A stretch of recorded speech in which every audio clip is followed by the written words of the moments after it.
Um bom dia para você que acompanha a programação do SCC SBT. Estamos chegando para mais uma edição do nosso SCC Meio-Dia. Oi, Florianópolis! Que sexta-feira é essa, hein?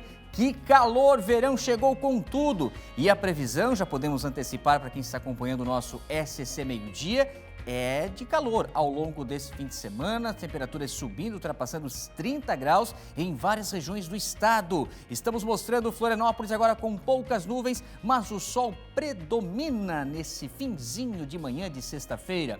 Da Grande Florianópolis, vamos à região sul, mostrando Jaguaruna. Vejam só, hein?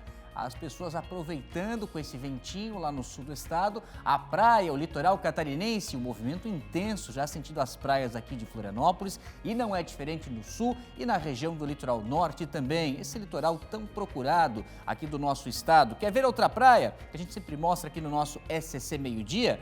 Governador Celso Ramos, Praia de Palmas, com essa coloração toda que nós estamos vendo do mar com o céu. Que lindo, né, gente? Que lindo colorido na praia e o verão com tudo aqui em Santa Catarina. O fim de semana já está chegando e nós estamos aqui para manter você muito bem informada, muito bem informado com o nosso SCC Meio-Dia, que vai trazer as informações do que aconteceu ontem à tarde em Gaspar. Vocês viram? A microexplosão que derrubou o teto desse poço de combustíveis em Gaspar, também arrancou árvores. Em algumas regiões nós tivemos até mesmo queda de granizo, e a informação oficial é que esse vento que passou por lá causando essa destruição toda ultrapassou os 100 km por hora. Daqui a pouco a gente atualiza as informações de como está agora o tempo lá no vale, mas também segue essa previsão ainda de novamente aqueles fins de tarde com tempestades, com trovões, pode acontecer nessa região também. E a gente vai trazer informações de um grave acidente que tirou a vida de um trabalhador. Imagina só, você dirigindo um caminhão, de repente vem um carro voando da pista contrária. Foi o que aconteceu, um veículo de luxo que foi furtado de uma lavação automotiva, e um jovem de 19 anos que estava dirigindo esse carro sem habilitação capotou o veículo, voou com o carro e atingiu de forma fatal o espaço da cabine onde estava o motorista desse caminhão. Aí você se pergunta, e o que aconteceu com o motorista do Audi e os outros ocupantes? Daqui a pouco a gente traz mais informações. E também, depois dos acontecimentos, 2 acidentes com mortes envolvendo as motos aquáticas aqui no litoral de Santa Catarina, a gente vai fazer uma reportagem para levantar esse debate, segurança no mar. Você vai ver nessa reportagem explicações, quais são os cuidados obrigatórios para quem quer pilotar essas motos aquáticas, o risco também do aluguel irregular nas praias. Traz um trechinho do flagrante de irregularidade que a nossa equipe constatou na produção dessa reportagem. Vejam só. O passeio de jet ski sai daqui? 50, 15 minutos, meia hora, R$500. Eu não tenho habilitação do bagulho. Não sabe usar? Sexta-feira, dia 9 de janeiro, estamos no ar com a edição do nosso SCC Meio-Dia e vamos juntos com a sua companhia até 1h05.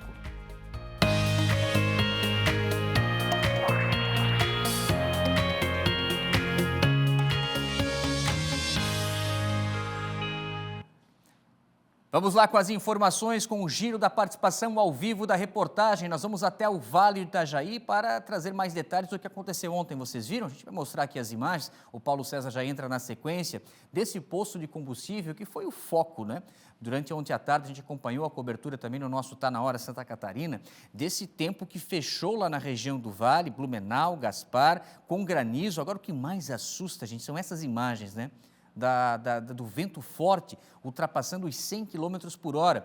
E nos últimos anos, uma palavra que até então era desconhecida da realidade dos catarinenses, se tornou cada vez mais frequente, a chamada microexplosão, que é um local específico, numa mesma cidade acontece algo de uma chuva forte com esses ventos em um ponto, em outro bairro nem tanto. Mas nesse caso nós estamos vendo esse posto que foi destruído, todo o teto dele veio abaixo, por sorte não tivemos ninguém feridos, mas ainda há árvores que foram arrancadas também. Eu vou ao vivo com o Paulo César, que vai trazer mais detalhes para a gente, porque em Blumenau também eu vi relato, pensei que teve até pedras de granizo também, aquela chuva forte. Nós estamos acostumados, Paulo César? Chega esse fim de tarde no verão, vem aquela tempestade. Agora, essas microexplosões assustam, porque elas vêm com um poder imenso de destruição. Meu caro Paulo César, uma abençoada sexta-feira para ti, meu amigo, muito bom dia. A informação ao vivo é contigo. Bom dia, Henrique Zanotto. Uma sexta-feira abençoada e acima do ótimo para todos nós. É a fúria da crise climática que mais uma vez passou pelo Vale. Nós falamos aqui do Bela Vista, um dos bairros mais afetados pelo temporal que deixou um rastro de destruição em Gaspar. A cidade foi duramente afetada por uma chuva intensa que provocou alagamentos e por um vendaval que derrubou árvores, destelhou casas e até desabou a cobertura deste posto de combustíveis aqui no Bela Vista, de onde nós falamos nesse momento. Foi uma chuva intensa e também com rajadas de ventos de até 100 km por hora. A força do vendaval também destelhou uma escola que fica aqui perto, Colégio Dolores, uma escola da rede municipal, e também provocou estragos em um centro de educação infantil. Agora, a gente vai mostrar agora, atenção pessoal, nós vamos mostrar nesse momento o exato momento do desabamento da cobertura do posto. Eram 3h12 da tarde, quando uma rajada de vento atingiu o estabelecimento, provocando o colapso da estrutura. As imagens da destruição, da fúria do vento, foram registradas pelo vídeo monitoramento do posto. Uma pessoa que estava aqui no local gravou um vídeo logo após o desabamento. Veja a reação.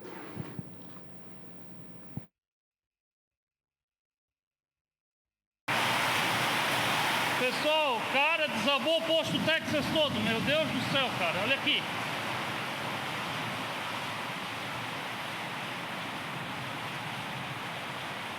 Cara, não sobrou nada. Olha ali.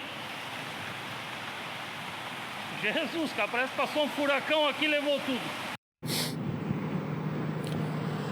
Olha só, a estrutura, a cobertura do posto caiu também sobre um veículo que estava estacionado, era de um cliente. No interior do automóvel estava o empresário Vilmar Soares, que por pouco não foi atingido pelas estruturas. Ele escapou da morte e, depois do susto, conversou com a repórter Natiele Oliveira. Estava indo para Blumenau e eu parei aqui, né, para me proteger. Em seguida, no que eu encostei o carro aqui, a base aqui caiu tudo em cima do carro. Aí não tinha como eu sair dentro do carro por causa do vendaval que estava muito forte e estava chovendo demais. Um tornado, não tem como eu explicar. É assim, ó, é inexplicável, porque eu até pensei que ia morrer, juro pra ti. Aí eu fiquei ali dentro do carro, média ficou uns 5 minutos, 8 minutos direto. Aí não parava, eu fui obrigado a sair correndo Fui sair correndo. A estrutura muito pesada, né, tava amassando cada vez mais o carro ali. Eu não sabia quando que ia parar, né? Agradecer a Deus que eu nasci de novo, porque se chega a cair mais alguma coisa, demorar mais um pouquinho, eu acho que o teto não ia aguentar. Porque só meu carro estava aguentando toda essa estrutura grande aí, ó. Na verdade, ela tá toda em cima do carro. Se tirar o carro, nem tem como tirar, né? Só com guindaste mesmo. Olha, tem que agradecer a Deus mesmo o livramento por questão de centímetros, ele não foi atingido pela estrutura metálica. Vou conversar agora ao vivo aqui com o gerente do posto de combustíveis que vivenciou esses momentos aí de angústia também, e um vento que de uma hora para outra chegou com essa força de destruição. Bom dia. Bom dia. Realmente foi questão de 5 segundos, né? Foi uma rajada de 5 segundos essa destruição toda aí. Não teve tempo para nada, né? A sorte que o pessoal estava recolhido debaixo da marquise do posto, né? E ninguém se feriu, só aquele carro ali que não deu tempo, né? Ele parou e já logo aconteceu, né, o evento, né? E graças a Deus que nada de pior aconteceu, né, com o pessoal, né, que estava aqui. Quando o vento chegou para valer, tinha muita gente debaixo da cobertura? Sim. Como já tinha um alerta de granizo, né? Eu falei pro pessoal, vamos ficar aqui debaixo da marquise, não fica ali no posto, né? E deu bem, cara, foi questão de 20 segundos ali, deu aquela rajada e a chuva não parou mais depois, né? Foi uma chuva bem forte, né? Alagou até aqui ao redor do posto, tudo, né? Tá certo, obrigado, Alexandre. Deixa eu conversar rapidamente com o proprietário do posto de combustíveis também, Julinho Zimmermann. Abençoado, misericórdia, hein? Agora, tem que agradecer que nenhuma pessoa ficou ferida aqui diante desse cenário de destruição. E agora é reconstruir. Bom dia. Bom dia, agora começa a fase, né? Porque, graças a Deus, como você falou, não teve nenhum ferido, ninguém se machucou. O rapaz estava dentro do carro onde caiu a estrutura também. Deus olhou para ele e não machucou ele. E agora vamos começar a reconstruir, a gente está começando a desmanchar para ver se amanhã começa a trabalhar um pouquinho, né? Porque sem a cobertura dá para trabalhar, as bombas não foram afetadas. Então o meu gerente vai estar aí agoniado, ele quer trabalhar. Eu disse, não, vamos devagar, vamos primeiro tirar fora para ninguém se machucar e vamos começar a trabalhar só amanhã. Vai ter que vender quantos litros de gasolina aí para reconstruir? Já calculou o prejuízo? Nós temos, para fazer essa cobertura, em torno de 400 a 450 mil reais, porque hoje tudo é caro, né? Então eu estava olhando a seguradora, tem um seguro de 180 mil, agora sabe como é que é, né? Vamos ver, mas eu acredito que esse valor eles vão pagar. E o resto vai ser com nós. Os efeitos da crise climática estão aí, a gente já até comentou isso outro dia, né? É o segundo temporal que causa estragos aqui no município de Gaspar. Você vai procurar fazer uma estrutura mais reforçada nessa reconstrução? Agora tem que fazer uma estrutura. Essa estrutura foi feita em 98 e foi uma estrutura muito forte, que pelo menos nunca tinha acontecido. Há 3 anos aquele tufão-bomba lá no meu posto da BR derrubou lá, mas era uma estrutura meia fraca. E agora vamos fazer uma estrutura forte para que não aconteça mais isso. Legal, Julinho, muito obrigado, boa sorte, grande abraço. Olha, e a Defesa Civil de Santa Catarina confirmou nesta manhã a ocorrência de uma microexplosão, que é um fenômeno climático que acontece quando uma nuvem de tempestade não consegue suportar o volume de água em seu interior e cai toda de uma vez só, causando uma forte corrente de vento para baixo, em direção ao solo. Foi o que aconteceu aqui em Gaspar na tarde de ontem.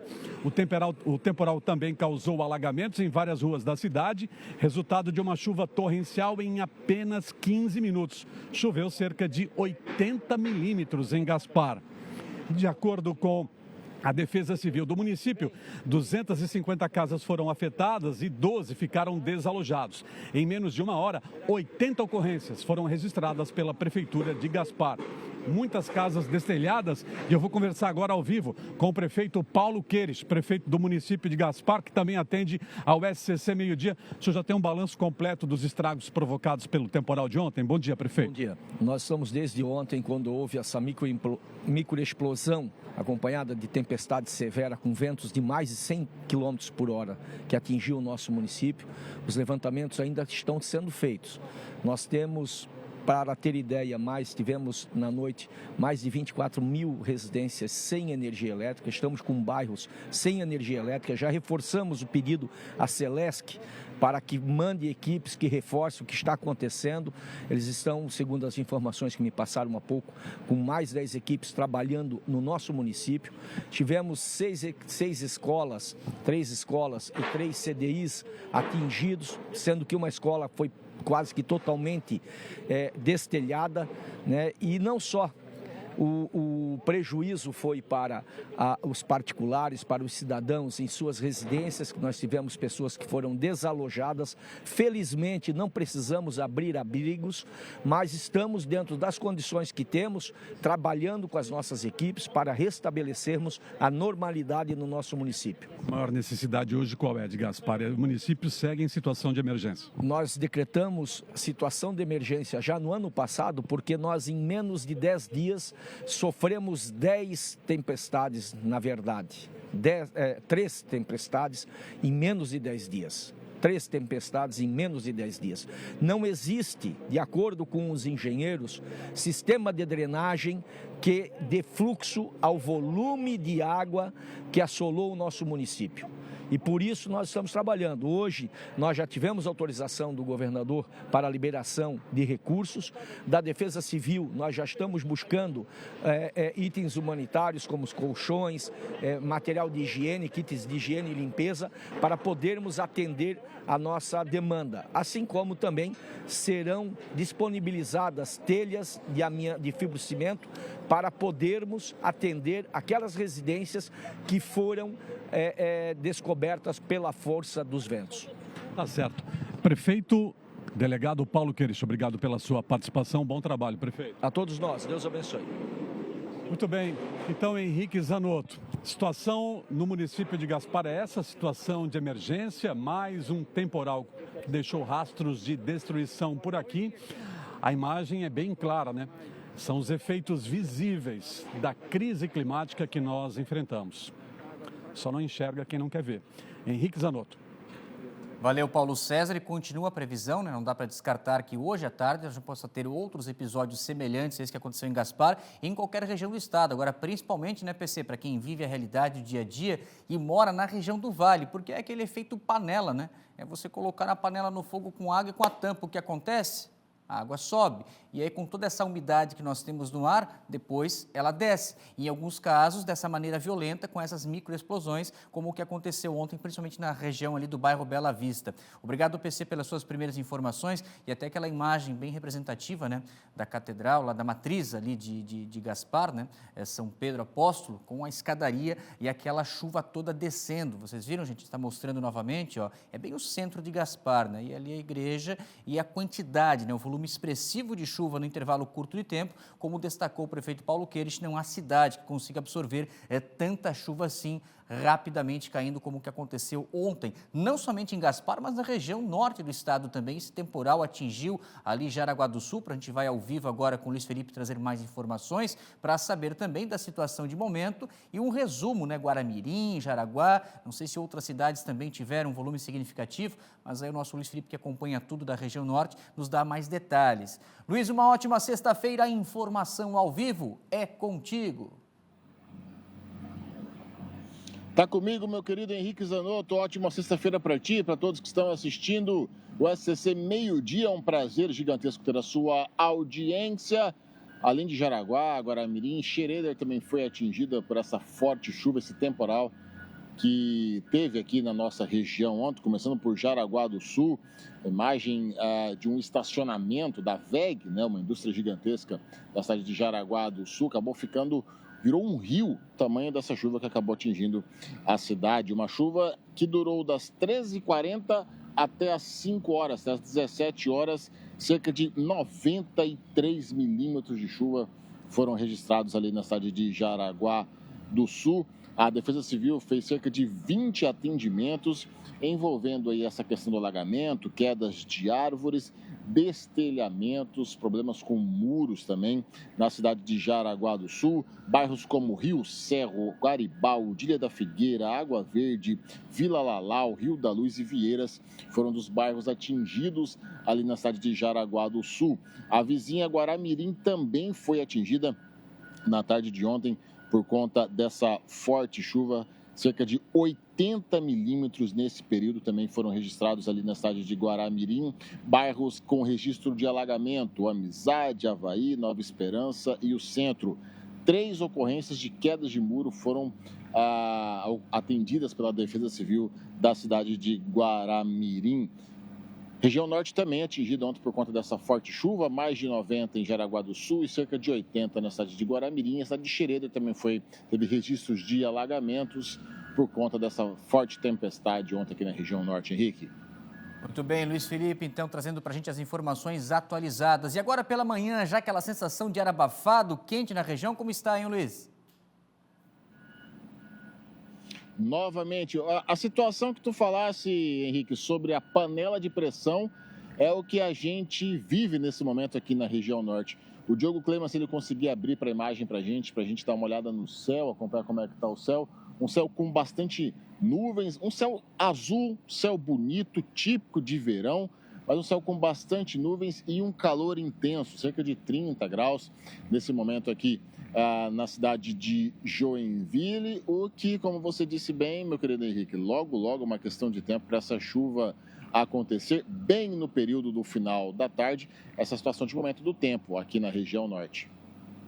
Luiz Felipe, muito obrigado, então, pelas suas primeiras informações. Olha, atenção, produção, pega por gentileza o vídeo que eu acabei de enviar, que a gente recebeu agora, a informação que vem do Pista Limpa, da Polícia Rodoviária Federal, sobre a interdição, nesse momento, do túnel, ali no contorno viário da Grande Florianópolis. Essa é a foto que a gente tem, mas agora a PRF acabou de mandar um vídeo, né? Se a gente conseguir puxar rapidinho, porque esse vídeo mostra a situação de momento, o que acontece. O pessoal que trabalhou naquela obra, que atrasou mais de 12 anos, os 55 quilômetros do contorno viário, estão alegando que não receberam ainda. E o que fizeram? Nessa manhã, decidiram interditar o contorno viário. São trabalhadores que estão no local fazendo esse protesto, alegando que ainda não receberam o dinheiro do que eles trabalharam. Gente, é difícil acreditar, mas se levar o histórico, né, infelizmente, que nós temos aqui, dá para entender. Porque pensa só, 12 anos de atraso, a obra tinha um valor, aí ela passou e foi com aditivo, um outro valor. E agora os trabalhadores ainda informando que não receberam o dinheiro da concessionária, da autopista. Vejam que a viatura da PRF já chegou no local, porque é bem próximo ali o acesso aos municípios de Antônio Carlos, Santo Amaro da Imperatriz, Biguaçu. Então, quem vai pelo trajeto principal da BR-101 agora, não enfrenta esse problema. Agora, o motorista que está vindo do sul ou do norte e decide utilizar o contorno viário para fugir um pouco desse congestionamento que nós temos na Grande Florianópolis, Palhoça, São José, ele fica parado porque a informação que eu acabo de receber do Pista Limpa agora, que com a negociação feita com a Polícia Rodoviária Federal, eles acabam de liberar uma faixa de cada sentido, né? Então, continuam os trabalhadores no local, a gente vai acompanhar em tempo real essa situação ao longo dessa edição do nosso SCC Meio-Dia. Agora, vejam só, cadê a responsabilidade dessa concessionária também, né? O guincho que a gente estava falando dos outros cavalos deixaram só até o dia 5, não renovaram o contrato. Ontem teve fila de novo, novamente veio com problema mecânico, não tem guincho para tirar rapidamente. E nem mesmo os trabalhadores que estavam ali para conseguir entregar a tempo essa obra, né, o contorno viário, agora também sem os seus salários. Qualquer novidade a gente volta a trazer mais informações, mas de momento a recomendação que a gente passa é evitar o contorno viário. Porque, embora a Polícia Rodoviária Federal esteja no local, não dá para saber se os trabalhadores vão continuar liberando as pistas, né, uma em cada sentido, ou se vão fechar de novo. Vamos continuar acompanhando essa situação. E por falar em BR-101, gente, o que aconteceu nessa noite que passou? Vocês ficaram sabendo desse caso? Trabalhador passando com seu caminhão, de repente vem um carro voando. Vem um carro voando no sentido oposto da BR-101 e acerta justamente o espaço da cabine desse caminhão Mercedes-Benz. Um acidente fatal, não tem como o motorista sobreviver a uma situação como essa. E eu vou ao vivo com a Cris, que traz mais detalhes para a gente, porque quem estava conduzindo esse carro, 19 anos, e furtou o carro, né, ô Cris? Uma ótima sexta-feira, muito bom dia, a informação ao vivo é contigo. Bom dia, Zanotto. Bom dia a todos que nos acompanham aqui no SCC Meio-Dia. Que notícia triste, né? Mais um acidente gravíssimo que assustou muito quem passava ali pelo local em Balneário Camboriú, na BR-101, próximo ali ao Expocentro. Olha, Zanotto, como você falou, esse carro, de acordo com a Polícia Rodoviária Federal, é um carro de luxo, você viu, né? Estava sendo conduzido por um motorista de 19 anos e sim, ele havia, de acordo com a Polícia Rodoviária Federal, furtado este carro de uma lavação e convidou os amigos para dar uma volta por Balneário Camboriú. Esse motorista, Zanotto, ele não tem habilitação, de acordo com a Polícia Rodoviária Federal. As imagens do acidente a gente tem aí realmente são assustadoras, principalmente em relação ao estado que ficou esse veículo. Nele estavam 4 pessoas entre 17 e 26 anos, todas tiveram ferimentos leves, foram atendidas e encaminhadas para o Hospital Ruth Cardoso. Agora, esse carro, como você falou, atingiu em cheio na hora que ele capotou a cabine de um caminhão com placas de Biguaçu e, infelizmente, o motorista, um senhor de 53 anos, perdeu a vida no local. Um outro caminhão também se envolveu no acidente, mas o motorista de 46 anos não teve ferimentos. O acidente foi atendido pela Polícia Rodoviária Federal, bombeiros, agentes de trânsito de Balneário Camboriú e também as equipes da Arteres. Segundo a Polícia Rodoviária, o motorista está hospitalizado. Policiais civis, neste momento, estão fazendo a guarda do paciente e assim que ele receber alta, ele vai ser encaminhado diretamente para a delegacia de Balneário Camboriú para a lavratura do flagrante. Ele fez o teste do mafômetro e o resultado foi negativo. De acordo com a BC Trânsito, o veículo estava em alta velocidade, o velocímetro ficou travado em 180 km por hora. Segundo a Arteres Litoral, o acidente aconteceu por volta das 10 para as 11 da noite. Para o atendimento da ocorrência, a pista teve que ser bloqueado e o trânsito foi desviado pela Marginal, que foi totalmente liberado apenas por volta das 2 horas da manhã, e o congestionamento registrado mesmo durante a madrugada foi de 3 quilômetros. A gente vai continuar acompanhando essa questão desse motorista sem habilitação, que vai ser encaminhado para a delegacia. A gente traz atualizações na nossa programação e também no portal SCC10. Volto contigo, Zanotto. Motorista e ladrão, né? Porque o carro estava ali na lavação automotiva, quando ele comete a primeira irregularidade, o furto, sai dirigindo sem habilitação em plena BR-101, é crise em alta velocidade, e é o tipo de ocorrência que é muito inusitado, porque a BR-101, ao contrário das outras federais, como a 282 e a 470, ela é duplicada e tem a mureta divisora de pista, então não tem colisão frontal. Mas nesse caso aconteceu, e geralmente quando há uma colisão frontal, uma coisa meio que óbvia, né? O veículo menor, o veículo de passeio, é que sofre as maiores consequências. Nesse caso, não. Os 4, além do condutor de 19 anos, outros ocupantes que estavam no carro, né, Cris, saíram com ferimentos leves. Vocês entenderam, gente, a dinâmica disso tudo?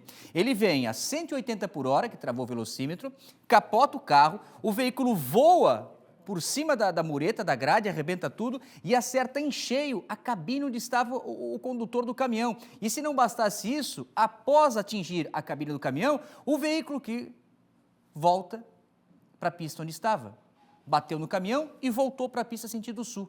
E os 4 ilesos, conscientes, após esse grave acidente, após o furto cometido, a imprudência de dirigir a 180 km por hora, sem habilitação e provocar a morte de um trabalhador, um caminhão de Biguaçu que estava indo sentido norte da 101 ontem, por volta das 11 da noite, quando é atingido por esse carro. A roda ficou presa, vocês viram?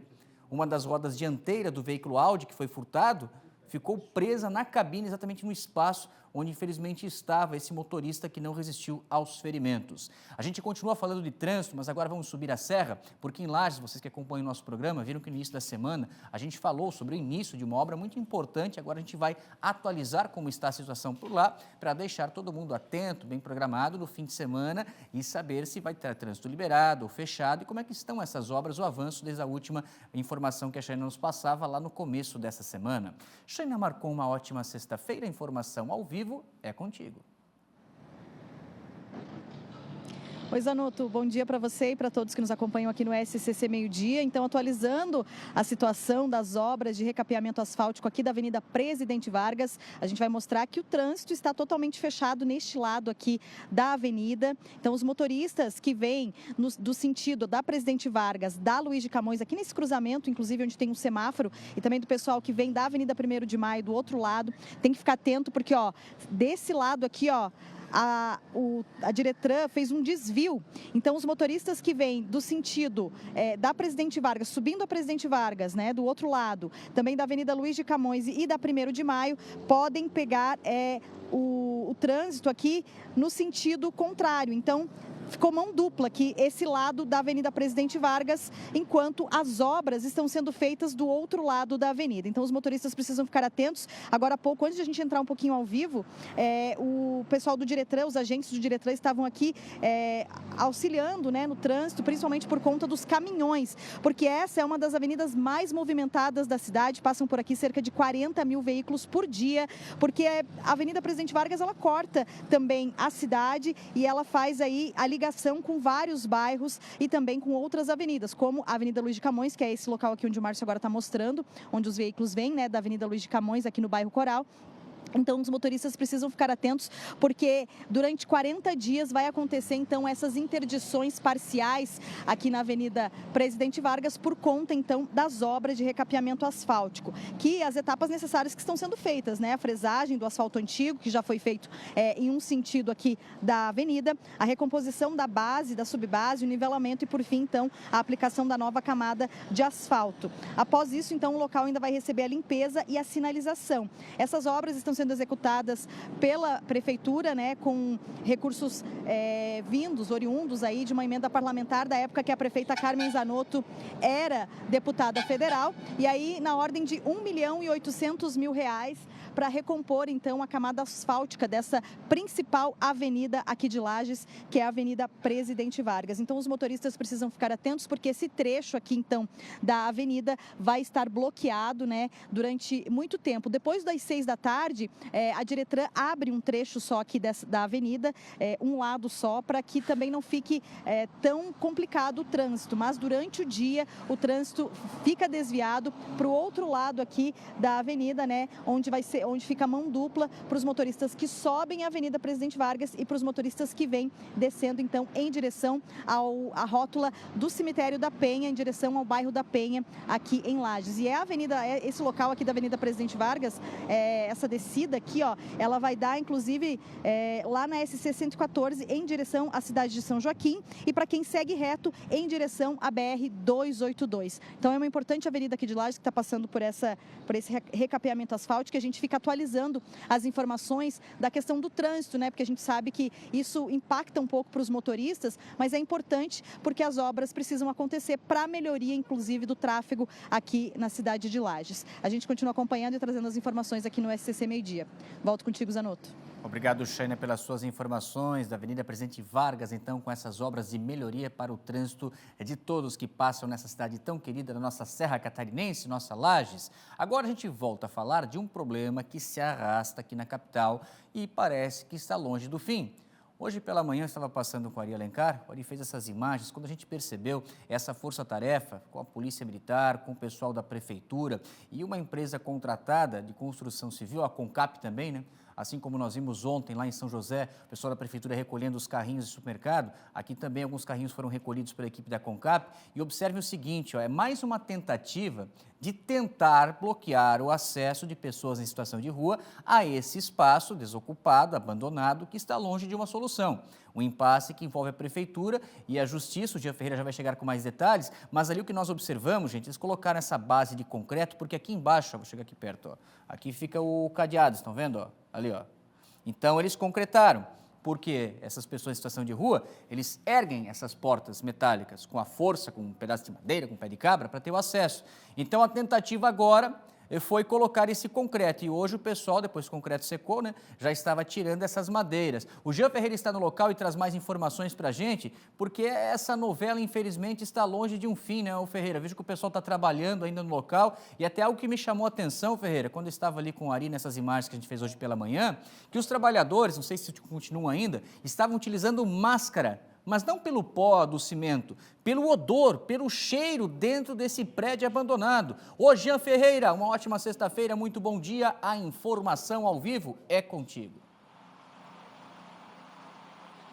Bom dia, Zanotto, bom dia para você que acompanha o SCC Meio Dia, boa sexta-feira também. Aqui está o barulho aqui da obra, todo vapor acontecendo aqui, como você bem falou, trabalhadores aqui desde cedo fazendo essa ação de... com perdão do trocadilho, mas de tapar buracos aqui na antiga rodoviária, na estrutura da antiga rodoviária de Florianópolis, viu, Zanotto? Vou pedir para o Erionto mostrar na imagem. A obra está acontecendo aqui, pleno quase meio-dia, aí 11h30 da manhã. Os trabalhadores estão fazendo toda a parte de selar, como a gente pode chamar, as entradas, as portas aqui da antiga rodoviária, onde ficavam aqui o comércio, né? Os comércios. Então está sendo tudo lacrado. Mais uma vez, não é a primeira vez que a gente vê o trabalho da Prefeitura aqui fazendo essa contenção, digamos assim, aqui no prédio da antiga rodoviária. Zanotto, como você bem falou, é uma novela antiga, a gente acompanha já há muito tempo, desde 2024, tem um processo aí, né, dessa novela da antiga rodoviária, porque corre para um lado, corre para o outro e não é resolvido. Lá em 2024 a gente mostrou uma vistoria dos bombeiros aqui que aconteceu, mostrando, né, confirmando que a situação era insalubre, porque ainda quando haviam os comerciantes aqui, essa vistoria mostrou diversas falhas elétricas, estruturais, infiltrações, rachaduras na estrutura, ausência de itens de segurança, né, contra incêndio, contra situações de emergência. E aí foi definido, então, que não tinha condições de continuar aqui esse comércio e todas as atividades que aconteciam aqui na rodoviária. Depois disso, a ocupação irregular continuou aqui no local. Já em 2025, ali em meados de julho de 2025, do ano passado, a Justiça bloqueou, então, a possibilidade de demolição, dizendo, né, exigindo aí um estudo técnico para mostrar se existia um valor histórico, um valor cultural aqui do prédio. Ainda em julho, o Ministério Público também realizou uma nova vistoria no prédio e confirmou mais uma vez a situação aqui insalubre do local. Ainda em agosto de 2025, né, contando aqui um breve relato de toda essa novela, a Justiça manteve a decisão de não demolir o prédio, contrariando a Prefeitura. Lá também, em 2025, o IPHAN, o Instituto de Patrimônio Histórico e Artístico Nacional, também entrou aí nesse imbróglio, solicitando o tombamento do local aqui. E aí, desde então, segue, né, na Justiça, com a ação do Ministério Público também.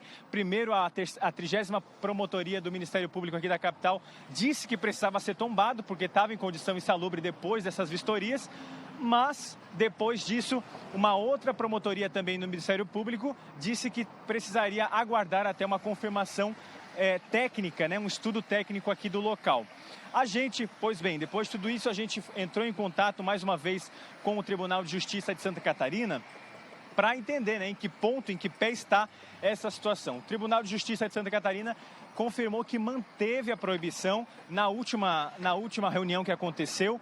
Por 2 votos a 1 dos desembargadores, foi mantido a suspensão da destruição, né, desse local aqui, desse prédio. E nesse momento, viu, Zanotto, a Justiça informou que está em recesso.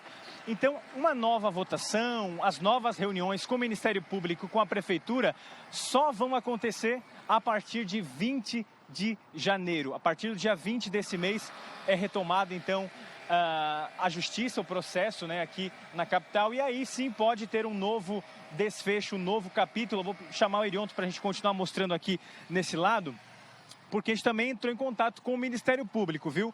O Ministério Público informou... Na verdade, a gente não conseguiu ainda o contato, o retorno do Ministério Público, viu, Zanotto? Mas a Prefeitura informou que ainda está aguardando aí uma decisão da Justiça, porque isso está dependendo da Justiça, né? A gente sabe que pela Prefeitura, pelo município, esse local já seria, então, destruído e seria um novo prédio aqui, uma nova estrutura para a Prefeitura, de secretarias, né? Justamente para diminuir os gastos aí com aluguéis do município, mas ainda aguarda, então, a partir de 20 de janeiro, esse novo capítulo, esse novo passo na decisão aqui do tombamento ou não desse prédio. Inclusive, Zanotto, você esteve aqui mais cedo, conversou com pessoas aqui que passavam por aqui. Para quem passa por aqui, para quem convive com isso, a situação é muito difícil. Inclusive, tem um relato que você conseguiu aí com uma moradora aqui do local, contando um pouquinho de uma situação extrema que aconteceu nesse final de semana, muito perigosa, a gente pode dizer assim, com a estrutura desse local, e a gente vai conferir agora o que ela nos disse. Uma telha aqui, e deu em cima do carro dela. Quebrou todo o para-brisa dela, o capô estragou e o teto do carro dela também. Isso aqui está demais, não é possível que eles queiram levar tanto tempo para dar um destino para isso. Não é possível, porque tudo que se faz aqui é gasto público, nós estamos pagando.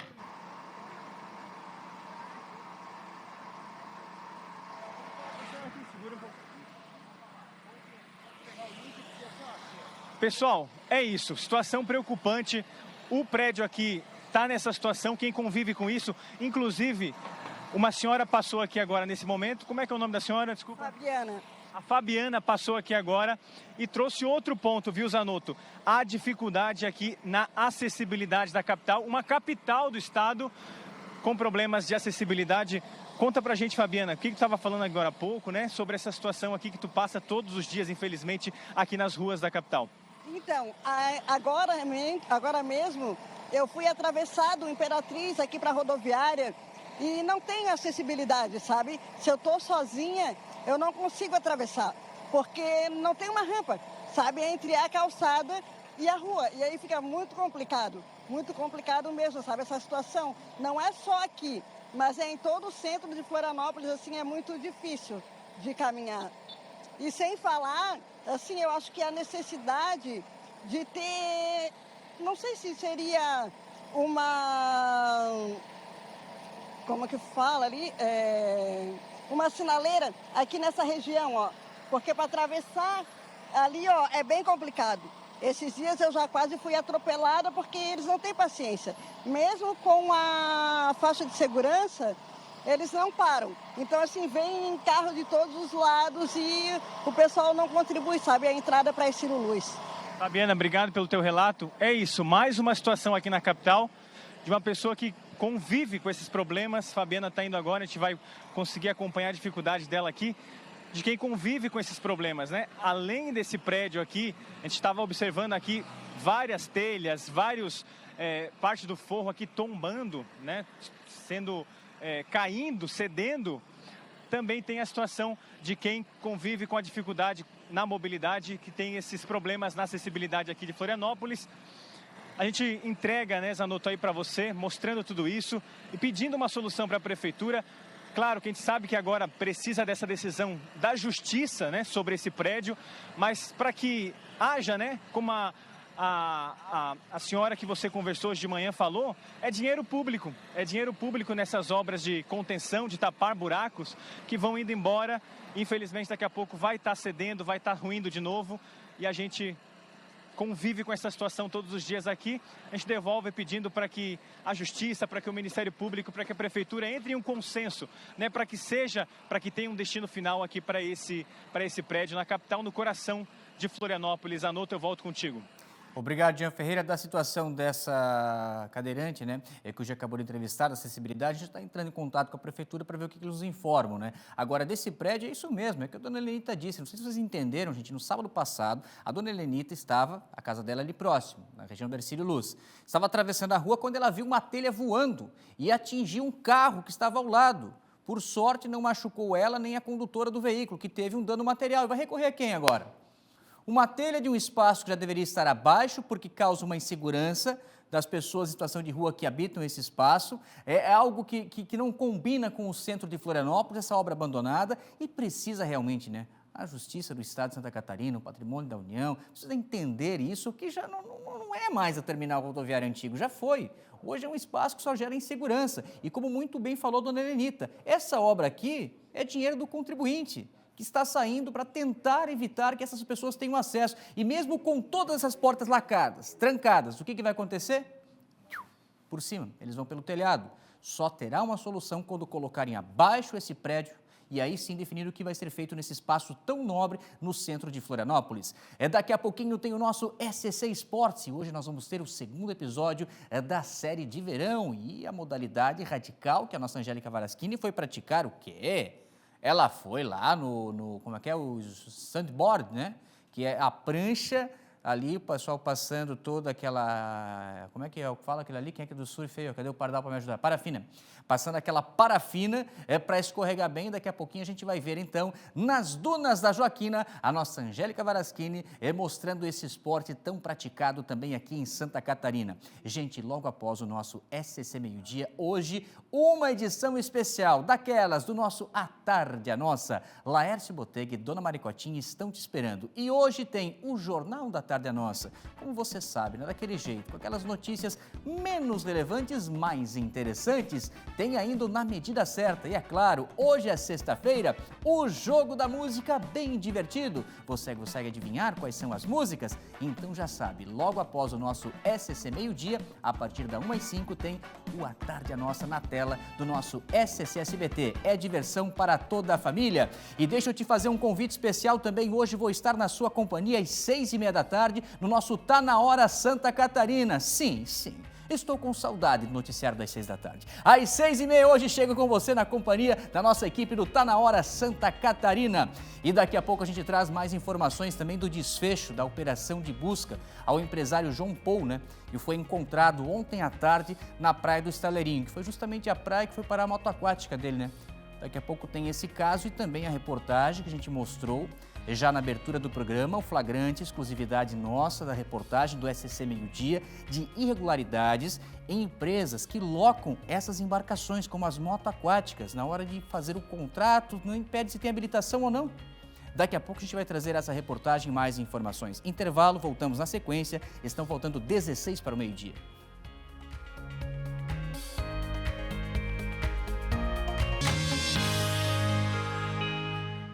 É rapidinho, já estamos de volta com muita informação ao vivo de Santa Catarina na sua programação, o nosso SCC Meio Dia. Vamos juntos até 1h05 da tarde. Gente, janeiro é o mês também de alerta para a saúde da mulher. Tem a campanha Janeiro Verde do Hospital Regional do Oeste que chama a atenção para a importância da prevenção e do diagnóstico precoce do câncer de colo de útero. A reportagem com mais informações é do Felipe Bastos. E a campanha do Janeiro Verde reforça sempre a importância, não é, da prevenção e também do diagnóstico precoce. Quem vai contar mais detalhes para a gente é o enfermeiro Rafael, aqui do Hospital Regional do Oeste. Já te pergunto, Rafael, da importância primeiro e o objetivo, né, desta campanha Janeiro Verde, porque a gente está acostumado ao longo do ano, vários meses aí com várias cores também, e me chamou a atenção o Janeiro Verde. Queria que tu explicasse para o pessoal de casa o que significa. Bom dia. Bom dia, então. Estamos em Janeiro Verde, onde é o mês que a gente tem aí para conscientização contra o câncer de colo de útero. A gente sabe que em outubro, a gente tem o Outubro Rosa também, onde é difundida essa mensagem do câncer de colo de útero, do câncer de mama, mas janeiro é um mês focado para conscientização, então para que as pessoas conheçam mais sobre esse tipo de câncer, que é um câncer que se dá ali numa região específica do útero, conhecida como colo de útero, e ela é bem comum em mulheres, é um dos cânceres mais comuns em mulheres aí. A gente tem dados, né, Rafael, que esse é um tipo de câncer, né, que ele acaba atingindo muitas mulheres, afeta muitas mulheres no país de modo geral e, de certa forma, preocupa muito. Por isso, a importância do diagnóstico precoce, né? Exatamente. Então, o diagnóstico precoce é a principal forma da gente combater aí o câncer de colo de útero. Então, por isso que é importante manter sempre os exames em dia. Hoje em dia, a gente tem já algumas tecnologias que avançaram. Tem o mais comum, clássico, o exame citopatológico, conhecido nacionalmente como Papa Nicolau, mas desde outubro do ano passado, a gente tem na rede aí já um novo exame que é o DNA HPV, que ele consegue detectar então a carga viral desse vírus, do papilomavírus humano, HPV, tanto em mulheres quanto em homens, mas pensando aqui no câncer de colo uterino, em mulheres principalmente. O grupo, né, estou vendo aqui também, de maior risco, aí inclui as mulheres que não realizam o exame preventivo regularmente, ou seja, aí vem a importância de realizar o exame preventivo, ou que também não receberam a vacina do HPV. Seria mais ou menos isso? Exatamente. Outra coisa importantíssima para a prevenção aí desse câncer é a vacinação contra o HPV. Então, está aí já disponível pelo SUS em todo o país. Então, procure já se você não fez ainda essa vacinação. E para finalizar, sempre é importante também falar, qualquer sintoma, qualquer situação, né, diferente, é importante sempre procurar o atendimento médico para ter daqui a pouco realização de exames e, se tiver algum tipo de problema, já buscar o tratamento. Exatamente. É importante saber também que o câncer de colo de útero, muitas vezes, ele não apresenta sintomas inicialmente, mas se aparecer para você sangramento, dor embaixo da barriga ali, dor durante as relações sexuais, é importante, então, que procure atendimento em saúde. Obrigado, Rafael. Esclarecido, então, campanha do Janeiro Verde, importante a questão da prevenção, também do diagnóstico precoce e, lembrando mais uma vez, qualquer situação, procure o atendimento médico o mais rápido possível. Voltamos ao estúdio. Muito bem, prevenção, né? Se antecipando. É isso aí, meu caro Felipe Bastos. Vamos agora com a Cris Pinheiro, que vai trazer para a gente o desfecho, né, das buscas ao empresário John Paul Pacheco, que terminou na tarde dessa quinta-feira com a localização, infelizmente, do corpo dele já na Praia do Estaleirinho. E foram 4 dias de buscas intensas, né, Cris? Envolvendo ali uma força-tarefa da Marinha, do Corpo de Bombeiros, de amigos, familiares, aeronaves que vieram também, além do BOA, o Águia também participou desse trabalho. E a localização acaba trazendo um desfecho, né, da pior maneira possível, com a localização do corpo já da vítima. Cris Pinheiro, a informação ao vivo é contigo. Muito bom dia, querida. Oi, Zanotto, bom dia novamente para você. Aquele desfecho que a gente não gosta de noticiar, né? Infelizmente, ontem, no início da tarde, o corpo de John Paul Pacheco, de 35 anos, foi encontrado, sim, na orla da praia do Estaleirinho, em Balneário Camboriú, pelas equipes do Corpo de Bombeiros. A gente lembra que as forças de segurança, como você falou, estavam desde o dia 4 empenhadas nas buscas por terra, mar, pelo ar também, com helicópteros, tanto da Marinha, do Corpo de Bombeiros, da Polícia Militar. Usavam, inclusive, drone com câmeras térmicas que pertence à Guarda Municipal de Balneário Camboriú. As buscas eram realizadas de dia, de noite. A gente lembra que no domingo ainda, o primo de John foi encontrado com vida. As buscas também se concentravam com o auxílio aí do cão farejador dos bombeiros. O primo, como eu falei, havia já sido encontrado no domingo. O colete salva-vidas de John e também o jet ski também foi encontrado no início da semana. A família de John, a gente trouxe aqui, ainda tinha esperança de encontrá-lo com vida. E a gente lembra que ele era casado, deixa a esposa e 3 filhos pequenos. Ele era empresário do ramo da gastronomia aqui em Balneário Camboriú, bastante conhecido. A Marinha do Brasil, a gente já recorda que já havia, né, aberto aí um inquérito administrativo para apurar as causas e as responsabilidades desse acidente. O resultado ainda não saiu, assim que sair, com certeza a gente volta aqui no SCC Meio-Dia para dar esse resultado. Volto contigo, Zanotto. Obrigado, Cris, pelas suas informações. O que acontece é o seguinte, gente, hoje é dia 9 de janeiro. E agora, se confirmando, então, ontem, a localização do corpo do John é o segundo acidente com morte aqui em Santa Catarina envolvendo motos aquáticas. Teve aquele caso lá da região do litoral norte, né, que os dois também estavam no veículo e um sobreviveu, o outro, infelizmente, não resistiu, semelhante a essa situação do domingo passado, envolvendo esse empresário lá da região de Balneário Camboriú. Então, nós produzimos uma reportagem para esclarecer como é que funciona a fiscalização que compete à Marinha do Brasil, em alguns casos também o município, com a questão da locação desses equipamentos, dessas embarcações, e você vai ver o que a nossa reportagem flagrou, o uso irregular e ainda a questão que a gente traz um alerta também, a manutenção como qualquer veículo necessário para você não sofrer nenhum acidente quando estiver praticando esse esporte de recreio e de lazer, navegando pelo litoral do estado de Santa Catarina. Vejam só. 2 momentos de lazer terminaram em tragédia depois de acidentes com jet skis. As mortes de David da Silveira, em São Francisco do Sul, e John Paul Pacheco, em Balneário Camboriú, acendem um alerta. Até que ponto a diversão no mar está ignorando regras básicas de segurança? O passeio de jet ski sai daqui? 50, 15 minutos, meia hora, R$500. Eu não tenho habilitação. Não sabe usar? Esses são flagrantes exclusivos de aluguel irregular de motos aquáticas registrados em praias da capital. A locação do veículo foi oferecida sem nenhuma dificuldade para nossa equipe no norte da ilha. Em um dos locais, o homem chega a explicar o melhor lugar para andar por não ter fiscalização. Tem que agendar ou só chegar aqui? Não, só chegar aqui, mano. Tá aí, deixa eu te perguntar, eu nunca pilotei e não tenho papelão. Não tem problema. Tá. Por isso mesmo aí do... É da fazer... Ah, tá, pra delimitar... Aí tu, a prefeitura do outro lado, sempre. Incomodando. Claro. Na contratação do passeio, não é cobrado nenhum tipo de habilitação ou documento de licença para quem vai pilotar. Mas essa facilidade traz ainda mais perigo para as praias lotadas de Florianópolis. A moto aquática ela é um equipamento que ela tem uma alta potência, então ela é capaz de desenvolver altas velocidades, né? Então a primeira coisa que a gente pede, né, ao condutor é que ele tenha atenção, tanto às demais embarcações e principalmente a banhistas. Além do risco para outras pessoas, quem está a bordo e não possui treinamento adequado também se arrisca. Ela pode ser levada para algum costão, situação de bastante perigo. Se a pessoa ficar nervosa, pode não conseguir manter a calma e ficar no jet ski aguardando socorro.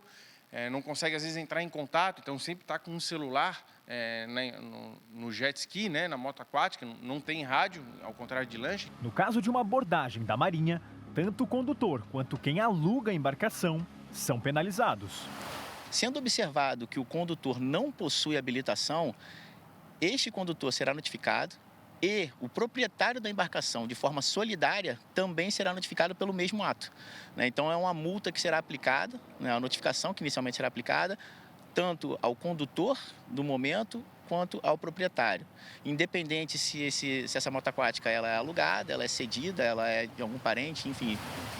Muitos pensam que por não ter estradas ou faixas pintadas, o mar é um espaço sem regras. Mas a realidade é bem diferente. As ocorrências recentes no litoral catarinense mostram que um erro na manobra ou excesso de confiança em áreas de risco pode ser fatal. Por isso, para que o momento de lazer não se torne uma tragédia, é preciso ter atenção na hora da brincadeira. Um condutor de jet ski, de uma moto aquática, ele tem que se atentar ao cumprimento da Lei de Segurança do Tráfego Aquaviário. Os condutores, eles devem estar portando um colete, devem estar usando o colete, tipo 4, que a gente chama de classe 4, que é homologado pela Diretoria de Portos e Costas, então existe um selo de homologação. Eles têm que ter atenção, principalmente, nos equipamentos do jet ski, se está tudo em dia, se a manutenção está ok. Existe também uma chave de segurança do jet ski, da moto aquática. Essa chave de segurança ela tem que estar presa ao colete, de forma a evitar que uma possível queda, esse equipamento ele continue navegando. Além disso, devem ser observadas as normas de segurança relacionadas à distância das praias e banhistas. As embarcações elas devem permanecer a mais de 200 metros das linhas de arrebentação. Só nesta temporada, 8 em cada 10 ocorrências foram com motos aquáticas na capital. Nós já atingimos mais de 1.000 abordagens. A Operação Navegue Seguro ela começou em 17 de dezembro. Somente em moto aquáticas foram emitidas em Florianópolis 45 notificações. E do número de notificações que foram emitidas em Florianópolis, isso representa 80% do nosso número. E para que todos curtam o verão com segurança, a palavra-chave é responsabilidade. É lembrar que o mar ele é utilizado por todos, e para todos. Então, o condutor da moto aquática, o condutor de uma embarcação, lancha, o que seja, ele tem que estar atento não somente à embarcação dele, aos moldes do que a gente faz no trânsito, nós temos que estar atento a tudo, e principalmente ao banhista. Para quê? Para que a gente tenha um verão seguro, que a gente consiga aproveitar bem. O mar ele é objeto de lazer, é objeto de economia, então, para a gente, da Autoridade Marítima, o que a gente quer é um mar seguro para que todos possam utilizar.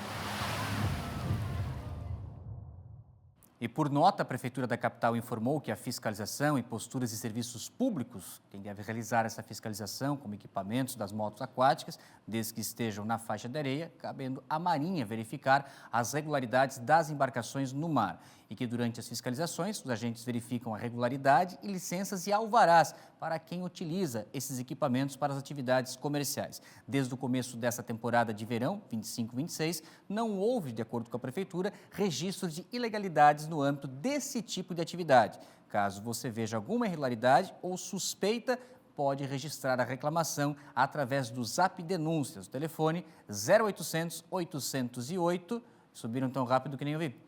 Deixa ali, 0800 808 0155, certo? Esse é então o 0800 para denúncias envolvendo irregularidades com motos aquáticas aqui no nosso litoral. Vamos lá com mais informação ao vivo. Jean Ferreira volta agora para trazer para a gente o que aconteceu. Afinal, os casos de virose aumentaram ou diminuíram aqui em Florianópolis? Porque a Prefeitura, no primeiro momento, informou uma queda. Aí veio o Ministério Público contestando. O Jean vai explicar melhor para a gente essa situação, para saber realmente se houve alguma confusão nesses dados ou o que acontece. Agora, o que nós não estamos percebendo, né, Jean, como a gente viu naquele vivo lá que você mesmo estava na UPA Norte, né, não há aquela concentração de tantas pessoas procurando atendimento médico por virose, como nós já vimos em outras temporadas. Mas, afinal, qual é a informação realmente que nós temos? Diminuiu ou não, Jean Ferreira? Explica para a gente, por gentileza. Pois bem, Zanotto, a gente volta, trazendo esse caso das doenças, famosas doenças diarreicas agudas, aquelas conhecidas viroses dessa temporada agora, de final de ano, de começo de ano, onde muita gente está visitando o litoral, está nas praias, e aí começam a aparecer aquelas dores na barriga, aquelas indigestões, aquelas diarreias, Então, é um momento de atenção e a gente trouxe ontem, como você bem falou, Zanotto, lá da UPA Norte, mostrando a situação. Não estava superlotada, né? Não tinha uma superlotação no local, mas sim houve o aumento a partir aqui de novembro, né, do ano passado até o momento, desse número de pessoas procurando, né, aí as unidades de saúde aqui da capital por conta dessa situação. Inclusive a coordenadora de enfermagem, a Camila, que falou com a gente ontem, também confirmou que houve esse aumento, mas a informação da prefeitura, né, é que em comparação com o período do ano passado, ou melhor, do ano de 2024 para 2025, ali na virada da temporada passada, essa comparação com a virada desta temporada, ou seja, do final de 2025 até agora a primeira semana de 2026, nessas 2 semanas, essa comparação com as 2 temporadas teve essa redução, então, aí de cerca de 52%. De acordo com a prefeitura, entre o final de 2025 e o início de 2026, foram registrados 466 atendimentos relacionados a essas doenças diarreicas, ou seja, as famosas viroses. No mesmo intervalo, entre 29 de dezembro de 2024 e 4 de janeiro de 2025, ou seja, nessas 2 semanas da temporada passada, o número já tinha chegado a 988 casos. Então, por isso aí, essa representação de 56% na diminuição dos casos nessa temporada. Pois bem, a gente consultou mais uma vez a prefeitura para entender, né, que atualizou esses dados, a nossa equipe de reportagem atualizou os dados juntamente com a Secretaria Municipal de Saúde, que confirmou que a rede pública da capital já registrou, nesse momento, 1.021 atendimentos relacionados a esse tipo de doença entre a última semana de dezembro e a primeira semana de janeiro. O número representa uma média superior aí, em comparação com os outros meses do ano, de 73 casos a mais por dia. Então, ou seja, 73 pessoas a mais, né, diariamente procurando o atendimento médico nas unidades de saúde, né, em comparação aí com o restante do ano. Já no mês de novembro, né, em todo o mês de novembro de 2025, houve uma procura de 1.415 atendimentos, ou seja, 1.400 pessoas procurando atendimento nas unidades básicas de saúde aqui de Florianópolis. Então, para a gente ter uma comparação, Zanotto, entender aí esse crescimento, em novembro, 1.415 atendimentos pelas doenças diarreicas ou as viroses aqui na capital. Em 2 semanas, ou seja, do final de dezembro para esse começo de 2026, já foram 1.021 casos. Então, quase aí chegando nesse número total do mês de novembro inteiro. Então, o que representa esse aumento, né? Em comparação com a temporada anterior, o número sim foi menor. Em comparação ali com a temporada 2024-2025, essa temporada foi menor. Houve redução. Mas em comparação com o restante do ano, a partir de novembro teve esse aumento expressivo aqui da procura de atendimento na capital. Justamente por esse aumento que o Ministério Público, como a gente citou ontem também na nossa participação lá na UPA Norte, o Ministério Público entrou aí com essa ação para entender, né, junto com a capital, junto com a prefeitura, a questão da balneabilidade, né, da sanidade aqui das águas, né, das praias da capital. Vai fazer agora todo esse processo também juntamente com outros órgãos de fiscalização para saber se realmente, né, tá tudo certo aqui com a balneabilidade das nossas praias aqui da capital, mas é isso. O fato é esse, né? Houve sim esse aumento a partir de novembro, mas em comparação com a última temporada, ele foi menor, não teve tanta procura por esse atendimento aqui na capital. A gente volta com essas informações, né? Esperando que a gente tenha entendido agora essa relação de aumento, mas também de comparação com a temporada passada, Zanotto. Léo Ferreira, obrigado pelas suas informações. Vamos agora subir a serra novamente para falar de obras de infraestrutura que têm impacto direto na rotina dos moradores lá da região. E a informação ao vivo chega com a Shaina para falar para a gente dessas obras também lá na região do Corvo Branco, ali entre Grão-Pará e Urubici, porque no fim do ano passado ali, né, Shaina, a empresa responsável pelos trabalhos paralisou as obras por conta agora do recesso. Mas esses trabalhadores já voltaram já nessa semana? O pessoal está em recesso ainda? E como fica? Porque eu acho que tem uma questão ali do trânsito, né? Tem um trecho que continua interditado ainda, mas aquele ponto tão procurado ali do Corvo Branco, né, que o pessoal gosta de fazer aquela foto, ali está liberado ainda, né, Shaina? A informação ao vivo é contigo, querida.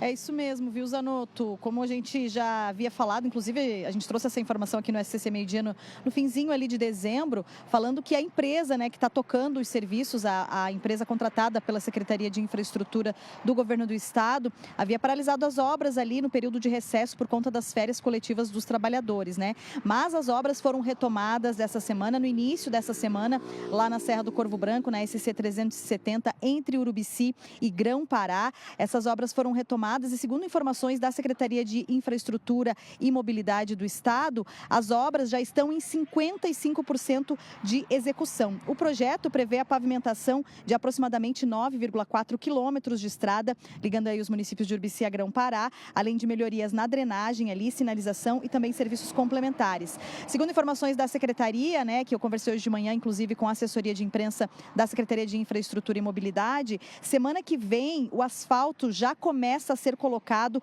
no trecho ali de Grão-Pará, em direção ali ao corte da serra. Cerca de 1,5 km dessa parte já começa a ser asfaltado já na semana que vem. Logo depois, então, aí vai para o trecho de Urubici até o corte, cerca de 5,5 quilômetros, para começar a colocar o asfalto nesse trecho também. O investimento total dessa obra é de cerca de 50 milhões de reais e inclui esses trabalhos complexos que estão sendo feitos lá, como a terraplanagem, detonação de rochas, contenção e também a estabilização das encostas nessa área que é considerada de alto risco geológico. Diversas frentes de serviços, então, atuam lá no local. Então, por causa da complexidade da obra e também, né, por conta da segurança, então, os motoristas precisam ficar atentos porque o trânsito continua interrompido, então, entre Grão-Pará até o famoso corte da serra.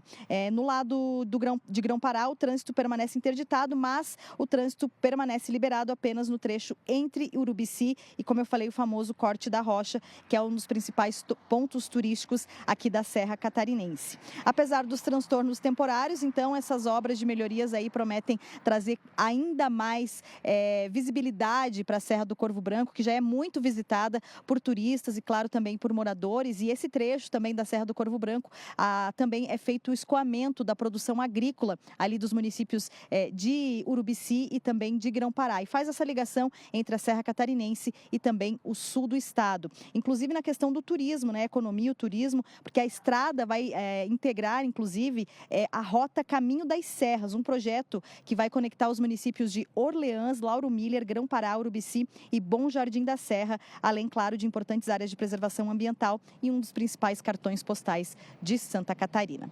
A gente continua acompanhando e trazendo as informações e, olha, a expectativa também, segundo a Secretaria de Infraestrutura, é que as obras lá na Serra do Corvo Branco sejam entregues já nesse primeiro semestre de 2026. A gente continua acompanhando e trazendo as informações aqui no SCC Meio Dia. Volto contigo, Zanotto. Obrigado, Shaina, pelas suas informações. Esse trânsito aí atrás é na 282 que vocês estão, Shaina? Uma sexta-feira, início de tarde, até para a gente trazer um pouco da prestação de serviço também. Como é que está a movimentação por aí? Que sentido é? Esse pessoal está descendo o litoral? Qual é o ponto que você está aí, Shaina?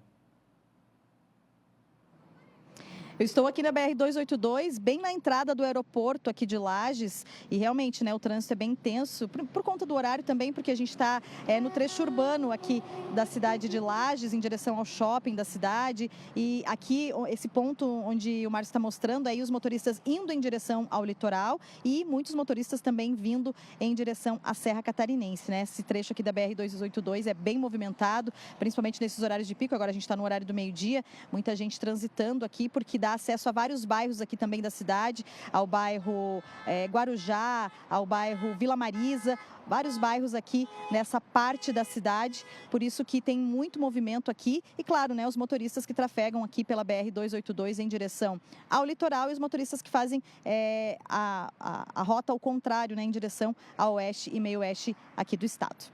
Volto contigo. Obrigado, Xânia, pelas suas informações. Por falar em trânsito, daqui a pouquinho a gente atualiza a situação ali no contorno viário, já vem informação da Artéries, já a gente explica o que está acontecendo com esse protesto que bloqueia 2 faixas de rolamento na região. Porque agora nós vamos com ela, Angélica Faraschini, chegando com o nosso SCC Sport.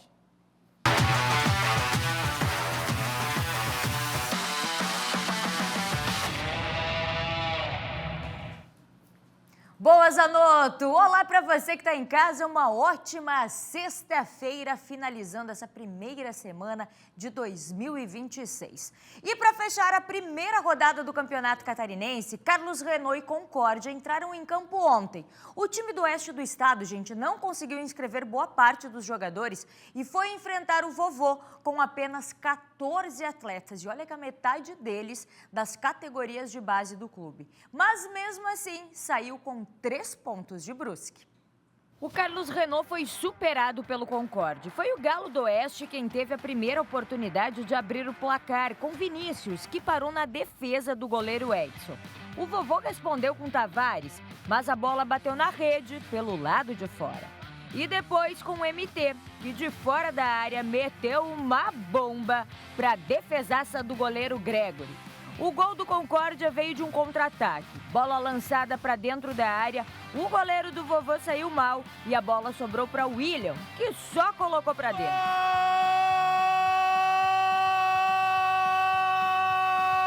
Gol do Concórdia! No segundo tempo, Carlos Renault voltou mais ligado e foi na busca do empate. Chegou várias vezes na área adversária, mas não conseguiu converter os ataques em gol.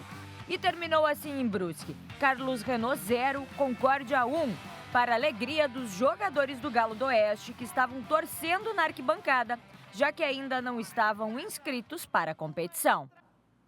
Primeira rodada finalizada, vamos ver como fica a classificação dos nossos catarinenses no campeonato. 2 grupos. No grupo A, Marcílio Dias, Avaí e Concórdia venceram, estão na parte de cima da tabela. Camboriú e Brusque empataram 1 ponto e lá embaixo Joinville, que ainda não venceu. No grupo B, a gente tem o Figueirense, que foi o único que ganhou desse grupo com 3 pontos. Santa Catarina e a Chapecoense com 1 ponto cada empataram. E Barra, Carlos Renault e Criciúma ainda não pontuaram nesta primeira rodada. E a segunda é neste final de semana. Então vamos pôr aqui no telão também para a gente conferir os jogos deste final de semana. Figueirense e Marcílio Dias no Orlando Scarpelli amanhã às 4 horas da tarde.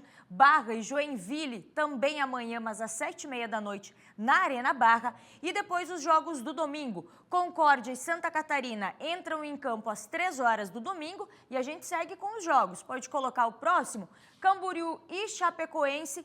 O Camboriú que manda seus jogos aqui no Orlando Scarpelli, então no Scarpelli tem mais um jogo domingo às 4 da tarde. Criciúma e Avaí, esse clássico que a gente considera, lá no Heriberto Wilson, no sul do estado, às 6 horas no domingo. E para fechar, Brusque e Carlos Renault, às 7h30 da noite. Tá pegando fogo esse início do campeonato catarinense. E na estreia, em casa, pela Superliga Nacional B de vôlei, não deu para a Elase. A equipe de Floripa foi superada pelo Fluminense por 3-1, com parciais de 24-26, 16-25, 25-23 e 15-25. Mas o que a gente mais chama atenção nisso é a torcida, gente. Ontem nós fizemos o chamado aqui e a torcida realmente compareceu, vocês estão vendo. Ginásio lotado para acompanhar o jogo, com animação. E por mais que aquele resultado positivo não tenha vindo, o importante é ver as arquibancadas cheias, volta do vôlei aqui para a capital catarinense. Inclusive, o técnico Rodrigo da Luz enalteceu a presença do público e falou sobre o desempenho da equipe. Em primeiro lugar, foi uma partida difícil contra um adversário de jogadores experientes, uma equipe que foi montada há mais tempo que a nossa. Então, me alegra ter recebido o público ter entendido a nossa proposta e sabia que era um jogo difícil. Nossa virada de bola não funcionou da maneira como eu imaginei, o nosso saque também, eles foram muito precisos na virada de bola deles, isso fez diferença. Agora vamos pensar no próximo jogo, terça-feira em Natal, que é um jogo importante contra um adversário direto para as nossas pretensões na competição. A Artelazzi tem 2 vitórias e 2 derrotas na competição e, como disse o técnico, o próximo compromisso é contra o América em Natal, no Rio Grande do Norte, na próxima terça-feira agora. E depois, diante do torcedor, volta a jogar aqui em Florianópolis no dia 18 contra o Mogi. E a gente segue falando de futebol, né? Mas agora da Copinha, porque tem catarinenses que entram em campo hoje pela Copa São Paulo Júnior de Futebol. Vamos colocar aqui no telão, porque a gente tem, e é importante essas rodadas. Grupo 1, Santa Fé, lá em Santa Fé do Sul, Santa Fé e Chapecoense, hoje às 13h15. A Chape joga por um empate para se classificar à próxima fase. Um pouco mais tarde, às 7h15 da noite, a gente tem... Aqui, ó, 7h15 da noite, a gente tem Barra e Sport de Patos. Esse jogo é importante também para o Sport de Patos, porque o Barra já está eliminado da competição, ó, só cumpre tabela. Amanhã, sim, Cosmopolitano e Figueirense, às 3h15 da tarde. O Alvinegro precisa ganhar e secar o São Luís do Maranhão, que joga contra o Red Bull Bragantino. E para fechar, também no sábado, às 13h15 da tarde, a gente tem Comercial de Tietê e Criciúma, que só depende de si para classificar. E olha o mais legal disso, se o Criciúma passar e o Figueirense passar, podemos ter um jogo na Copa São Paulo de catarinenses, porque o grupo 17 enfrenta o grupo 18. São os catarinenses na Copinha. Agora a gente muda de assunto porque no sul do estado, um projeto proporciona uma experiência única para pessoas com deficiência e autistas. São aulas gratuitas de surf. A ação vai acontecer neste sábado na Praia do Rincão, no sul do estado. Quem conta tudo pra gente é a Manu Justino. Oi, Angélica, hoje nós viemos a Balneário Rincão e vamos falar sobre esse projeto muito legal que vai acontecer amanhã, que é o Aba Surf. É organizado pela Igreja Aba Pai de Criciúma e é voltada, então, a aulas de surf, né? Uma aula de surf para quem tem algum tipo de deficiência e para autistas também. Vou conversar aqui com o Danilo, que é o coordenador desse projeto. Danilo, já aconteceu em outras temporadas, né? E agora... Amanhã, nesse sábado também, queria que tu falasse um pouquinho como é que o pessoal pode participar e o que vai ser feito, porque é uma inclusão, né, que é feita aí. Isso, é nossa 3ª temporada, tá? Aqui no Balneário Rincão. É um projeto para pessoas com deficiência, para atípicos, crianças atípicas, tá? Que é pessoas com autismo e outras deficiências também. Então, para se inscrever, é só vir na beira da praia aqui com a gente ou chamar a gente no Aba Surf no Instagram, né? A gente conta com 30 voluntários da Igreja Aba Pai Church. A gente conta com uma estrutura muito legal, que é 2 tendas. A gente também possui uma mesa de frutas, de café e de bolo para todas as crianças e os pais atípicos que vão lá participar do projeto. E esse final de semana vai ser muito legal também, sabe por quê? Porque a gente vai poder... A gente convidou uma casa de abrigo, então vai vir já contado 12 crianças órfãos, então vai ser um projeto muito massa. Então, além das crianças atípicas, os deficientes, vai ter criança que provavelmente nunca virou mar, então vai ser muito massa. Legal, então fica aí essa oportunidade, né? E acredito que para vocês também é bem gratificante ver elas aprendendo a surfar, tendo o primeiro contato aí com esse esporte, que tem a cara do verão, tem a cara aqui de Balneário Rincão, né? Ah, Danilo, mas é uma aula de surf? Não é uma aula de surf, é uma experiência com o mar através do surf. Então não venha preocupado, ai, meu filho não sabe nadar. A gente não vai no fundo, a gente vai estar na beirinha, experimentando, botando. Agora o deficiente físico, que já tem toda aquela diferença, que quer surfar, a gente vai um pouquinho mais no fundo e coloca uma onda. É às 9 horas da manhã, vai começar amanhã, ali perto à Plataforma Norte, tem uma entrada de carro onde é para pescadores ali, que o pessoal vai pescar, a gente vai fazer a nossa tenda ali. Então venha participar, convide alguma pessoa com deficiência, algum pai atípico, que a gente vai estar lá com bastante amor esperando vocês. Tá certo, muito obrigada, Danilo, que é o coordenador desse projeto, então, falando desse projeto Aba Surf que acontece nesse sábado de manhã aqui no Balneário Rincão. Volto contigo aí no estúdio.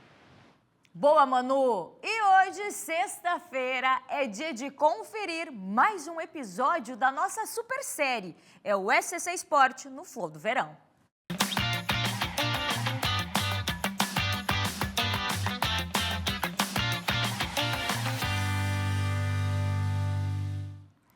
Você aí de casa está de férias? Está aqui na Grande Florianópolis? Não quer ficar parado? Hoje a gente vai mostrar um esporte radical, mas que pode ser praticado por toda a família. Nós fomos até as dunas da Joaquina para aprender o sandboard. E claro que eu fui lá não só para ver, né? Mas também quis praticar. Olha só.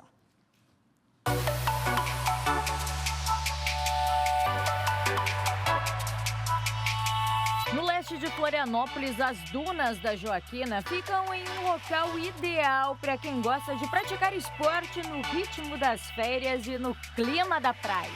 Estamos falando do sandboard.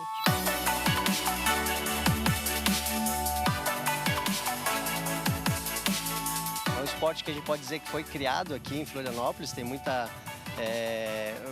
fez parte assim, da criação do esporte, por causa das pranchas que foram criadas aqui em Florianópolis para descer nas dunas. E tem todo esse cenário que tem aqui nas dunas da Joaquina, né?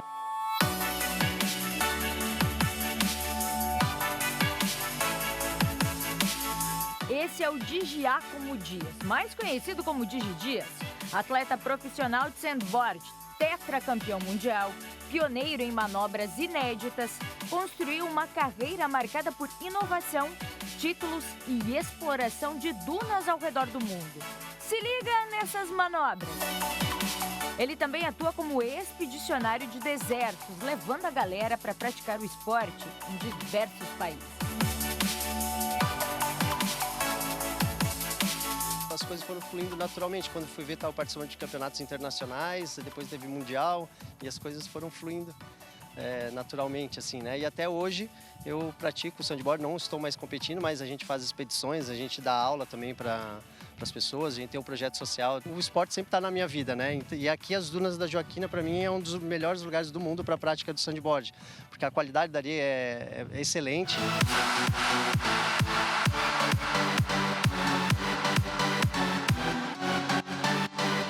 E agora, com a missão de me ensinar. A prancha do Digi é profissional e é ela que eu vou usar. Mas para praticar o sandboard não precisa ser essa. Por aqui, o pessoal aluga, tanto em pé como sentado. No meu caso, meias e tênis são importantes. Na prancha, parafina para melhor deslizar. Mantém teu peso no meio da prancha. Tu vai sentir até o peso um pouco mais na perna da frente. Tá, eu fico meio assim, tipo isso, surf, tipo surf, tá. Exatamente. Não precisa baixar muito as costas. Tá. Dobra o joelho aqui assim, ó, e mantém o teu peso no meio da prancha. Fico no meio da prancha, tá. Joga o peso pra perna de trás. Sempre pra, se for jogar, pra da frente. Tá. Aí essa primeira descida é só pra você deslizar retinho, normal. Desce só pra normal. te sentir normal. A gente ainda escolheu um dia que, olha, o vento tava forte, mas bora lá.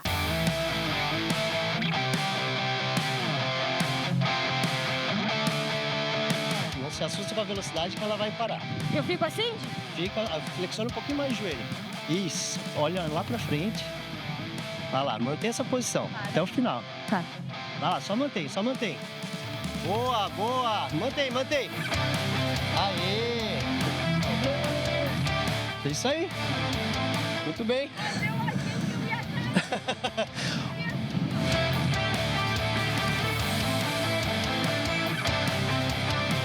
Olha aqui, eu tô tremendo, eu achei que ia capotar. E aí eu fui de novo, né? Agora, claro, mais confiante. Afinal, aula com multicampeão, né, gente? É pra poucos. Vocês viram que eu tentei, né? E pela primeira vez, até não fui tão mal. O que mostra que o sandboard realmente é um esporte para toda a família. Seja para aqueles que querem competir ou mesmo um hobby para se divertir nessas férias. Mas agora, vamos deixar isso para quem sabe realmente do esporte?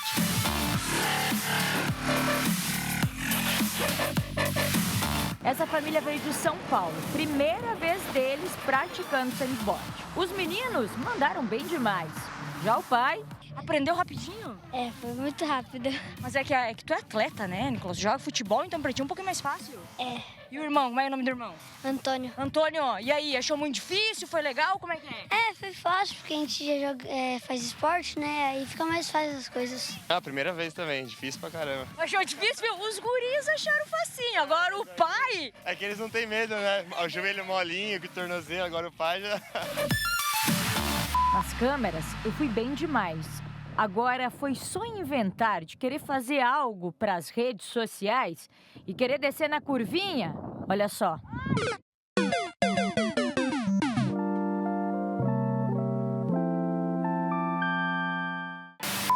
Mas depois, desafio concluído com sucesso.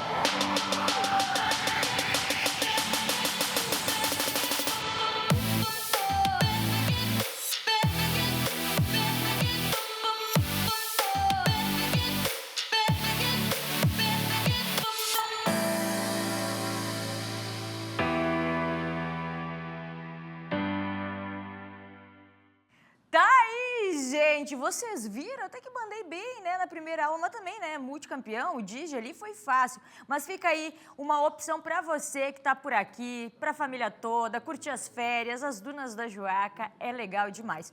E não perde, nossa série ainda traz muitos esportes para você aproveitar este verão por aqui. Semana que vem tem muito mais. Agora o SCC Esporte vai ficando por aqui, um ótimo final de semana para você. Segunda-feira eu tô de volta. Agora Henrique Zanotto segue na sua companhia no SCC Meio-Dia. Tchau!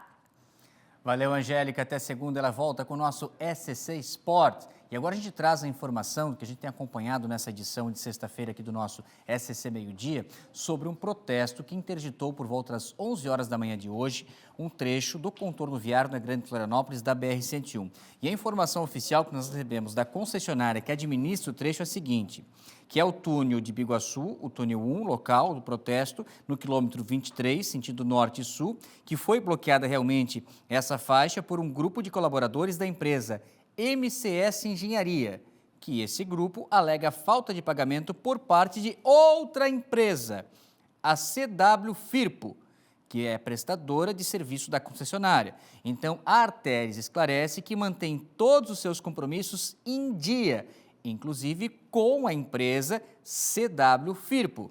A PRF está no local, nesse momento nós temos a liberação das pistas, então é até uma palavra que eles colocaram ali antes no texto que eu não conhecia, quarteirizada.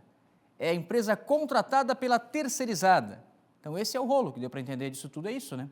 A Artéria diz, não, eu passei todos os valores para a empresa que foi contratada, só que dessa empresa contratou outra e outra. E esse pessoal lá da ponta é que está alegando que não recebeu o dinheiro ainda. E agora? É um caso para o Ministério Público, né? Para o pessoal do trabalho, dar uma olhada nisso para ver quem é que ficou sem repassar o valor a esse grupo de trabalhadores que permanecem no local, mas por enquanto o trânsito liberado. Gente, logo após o nosso SCC Meio-Dia tem mais uma edição do A Tarde é Nossa. Laércio Botega e Dona Maricotinha estão te esperando e hoje tem o Jornal da Tarde é Nossa, como você sabe, com aquelas notícias menos relevantes e mais interessantes. Tem ainda Na Medida Certa e, é claro, para entrar nesse clima de sexta-feira, o Jogo da Música bem divertido. Você consegue adivinhar as músicas? Então já sabe, logo após o nosso SCC Meio-Dia, a partir da 1h05, tem o A Tarde é Nossa aqui na tela do SCC SBT. É diversão para toda a família. E lembrando que hoje eu também te espero às 6h30 da tarde na apresentação do nosso Tá Na Hora Santa Catarina, seu fim de tarde, início de noite, com muita informação ao vivo aqui no SCC SBT. Vamos ao intervalo agora, 12h28, com a imagem da BR-101 em Itapema e voltamos na sequência com mais informações.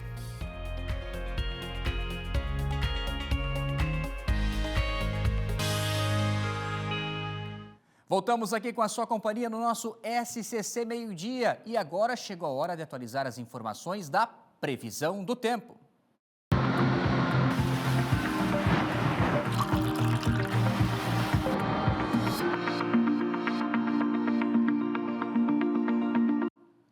Uma sexta-feira que já começou quente, com as mínimas na casa dos 19, 20 graus e ao longo da tarde, aquela mesma situação quadra que nós estamos vivendo nos últimos dias. Sol aparecendo entre nuvens e a condição novamente das pancadas, temporais isolados, isso para qualquer região do estado. Há o risco moderado para alagamentos dependendo da quantidade e volume de chuvas. E essa instabilidade está associada à formação de um ciclone extratropical, que está afastado aqui de Santa Catarina, está lá na região do Uruguai, próximo já ao Rio Grande do do sul, mas ele acaba intensificando os volumes da chuva. E as temperaturas, gente, seguem elevadas, com máximas previstas para casa ultrapassando, por exemplo, os 34 graus lá na região do extremo oeste.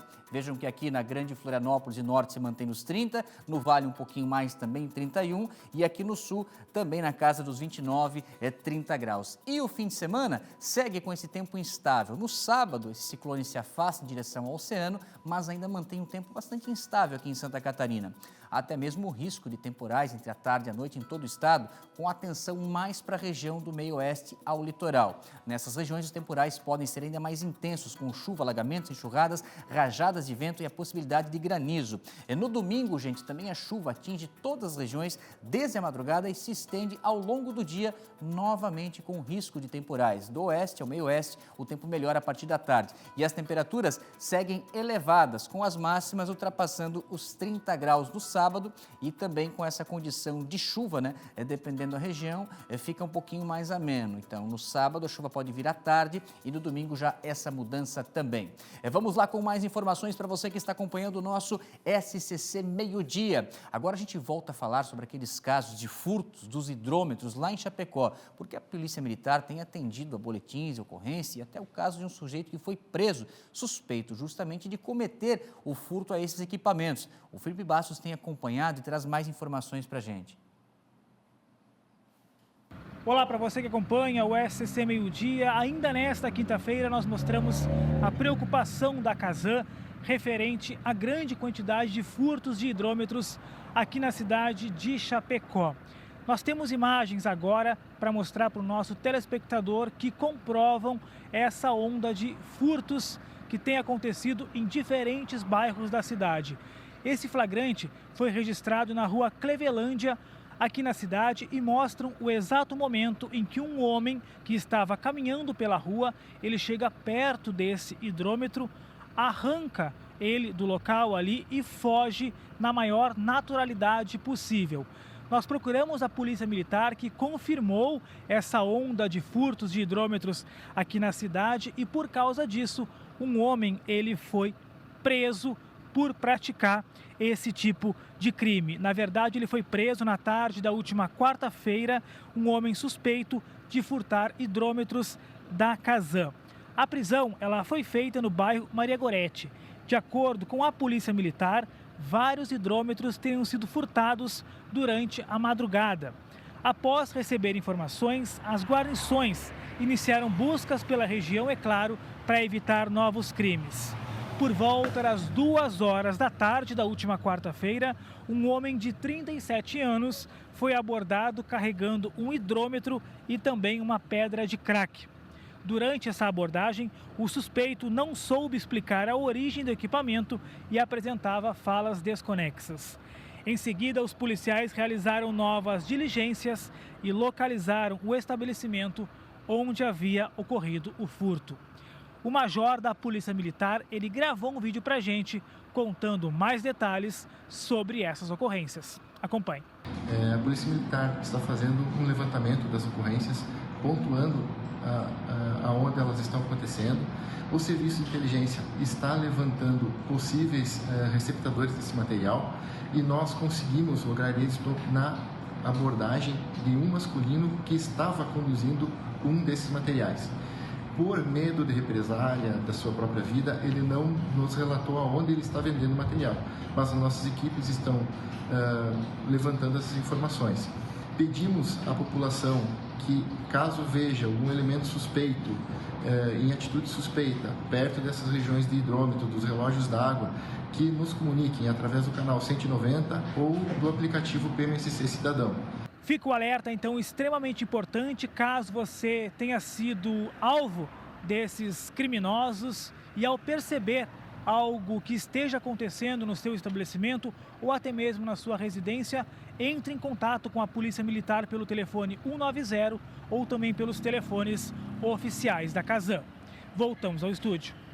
Obrigado, Bastos. É a dependência dessa pedra maldita. Veja um outro exemplo de um casal, sujeito de 30, mulher de 39, que foram flagrados lá na região de Itajaí pela Polícia Militar quando estavam carregando um portão ao passar pelo bairro Cidade Nova. Durante a abordagem, os suspeitos não tinham o que dizer, né? Confessaram os policiais o crime e disseram que pretendiam vender o portão em um ferro velho. Aí vende o portão de alumínio para quê? Para obter a pedra maldita, para obter a pedra do crack. E de acordo com a PM, foram feitas tentativas de localizar o proprietário do portão, mas não foi possível, né? Então não foi localizada ainda a vítima. Diante do crime, os suspeitos receberam a voz de prisão em flagrante, foram encaminhados à central de plantão policial e não duvido nada que agora já possam estar liberados. Por quê? Porque na justiça isso é o chamado do furto simples. É somente um dano material, ninguém ficou ferido, nada. E aqui o flagrante é da PM que fez eles carregar o portão de volta, ó, tá vendo? Ó? Agora levaram para a delegacia o portão, porque não sabem onde é que é a casa, né? Aí o flagrante feito pelo... Tem um áudiozinho? Deixa eu ver. Foi buscar, a polícia tá levando ali, ó.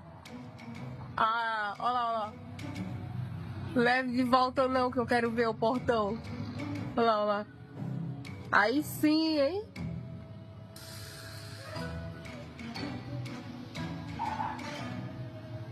O proprietário que não estava, então foi isso. O proprietário que não estava em casa, por isso que a polícia não conseguiu conversar com ele naquele momento, mas obrigou os dois a carregar de volta o portão que eles tinham furtado. Ainda ficou fácil, estava com a rodinha, nem precisou carregar nas costas, por isso que eles levaram. Esses furtaram lá em Itajaí, mas deu flagrante da PM.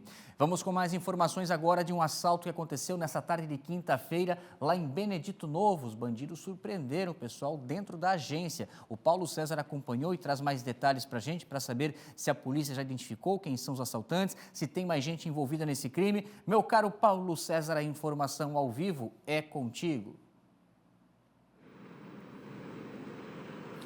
Zanotto, foi o segundo assalto em menos de um mês aqui no Vale do Itajaí. O alvo dos criminosos, a mesma cooperativa de crédito. No dia 18 de dezembro, os bandidos, ladrões fortemente armados, invadiram e assaltaram uma unidade da agência da cooperativa de crédito do município de Doutor Pedrinho, de onde levaram R$90 mil e até hoje ninguém foi preso. E ontem à tarde, os ladrões invadiram, renderam cooperados e funcionários de uma unidade de atendimento no município de Benedito Novo. A ação foi rápida. No momento da invasão à agência, o cofre estava aberto. Era um momento de reabastecimento de dinheiro e os criminosos conseguiram roubar o dinheiro de lá. O valor levado pelos assaltantes não foi divulgado até o momento. Eles fugiram em uma motocicleta. Nós conversamos nesta manhã com o delegado Ismael Marmite sobre este assalto. Perguntei a ele se tem alguma ligação com o assalto de Doutor Pedrinho e ele, a princípio, descarta a ligação do assalto de ontem com o de Doutor Pedrinho. Ele examinou, Zanotto, as imagens dos dois assaltos e, a princípio, aparentemente, as características físicas dos assaltantes são diferentes. Em todo caso, de qualquer modo, os dois assaltos revelaram uma fragilidade. Segundo o delegado, as duas agências, tanto a de Doutor Pedrinho como a de Benedito Novo, estão vulneráveis pela questão geográfica, pela questão da localização e também porque elas não possuem, Zanotto, nem portas giratórias, nem segurança armada. Em nota oficial, a Cressol informa que no momento da ocorrência, havia colaboradores e cooperados na unidade e, felizmente, ninguém ficou ferido. A cooperativa está prestando total apoio aos colaboradores e também aos clientes envolvidos e colabora também com as autoridades competentes para os esclarecimentos necessários, resguardando as informações para não prejudicar também a investigação.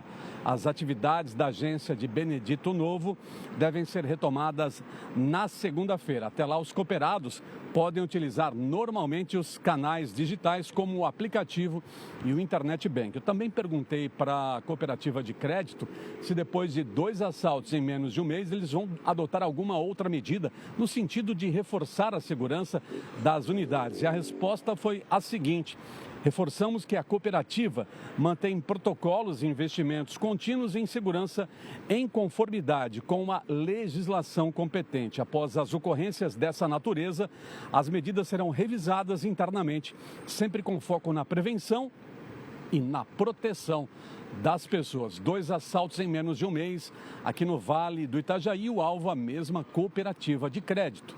Zanotto. Obrigado, Paulo César, pelas suas informações. Se tiver qualquer novidade, a gente atualiza no final de tarde no nosso Tá Na Hora Santa Catarina. Porque agora a gente vai falar de Balneário Pissarras, que a Prefeitura concluiu um inquérito sobre a denúncia de poluição no rio e a Polícia Civil já está investigando e vamos saber com a Cris agora se já tem uma informação, né, de quem é que estava lançando e material que era esse que estava indo parar no rio. Cris Pinheiro, a informação ao vivo é contigo.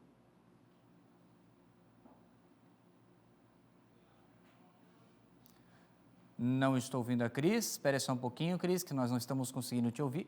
Já vamos ver rapidinho se é possível ajustar o áudio para que a Cris possa vir com as informações, enquanto a gente confere as imagens aéreas mostrando, né, essa denúncia de crime ambiental lá na região do litoral norte de Balneário Pissarras. Então, a Polícia Civil, né, junto com a Prefeitura, levantando informações, e a Cris vai vir com essa e também, na sequência, ela vai falar para a gente sobre a obra de alargamento da praia. Mas primeiro, Cris, por gentileza, os detalhes do que foi apurado até o momento sobre a questão desse material que estava sendo lançado aí no rio. A informação ao vivo é contigo, Cris. Isso, Zanotto. Agora sim, foram os moradores que relataram à prefeitura a presença de manchas e um odor muito forte no rio Pissarras na segunda-feira, no dia 5 de janeiro. Diante dessa situação, as equipes já iniciaram aí a fiscalização ambiental, atuaram realizando vistoria, ações de monitoramento com embarcações e também com o auxílio de helicóptero.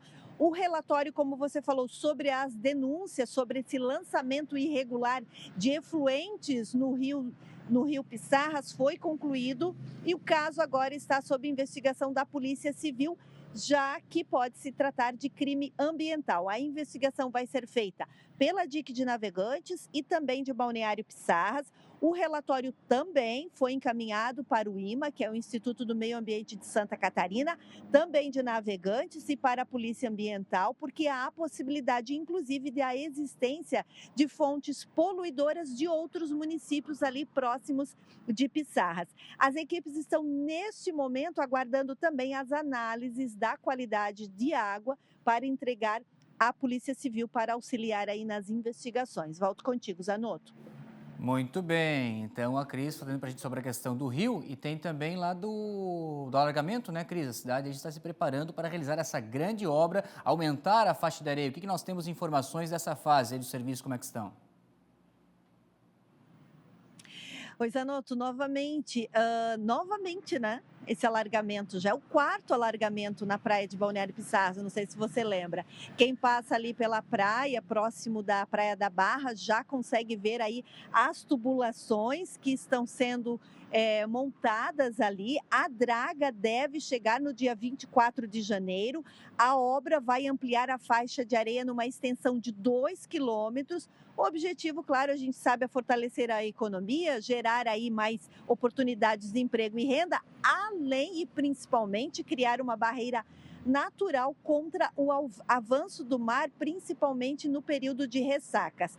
O alargamento vai acontecer entre o mole da Avenida Getúlio Vargas e o mole da Barra do Rio Pissarras.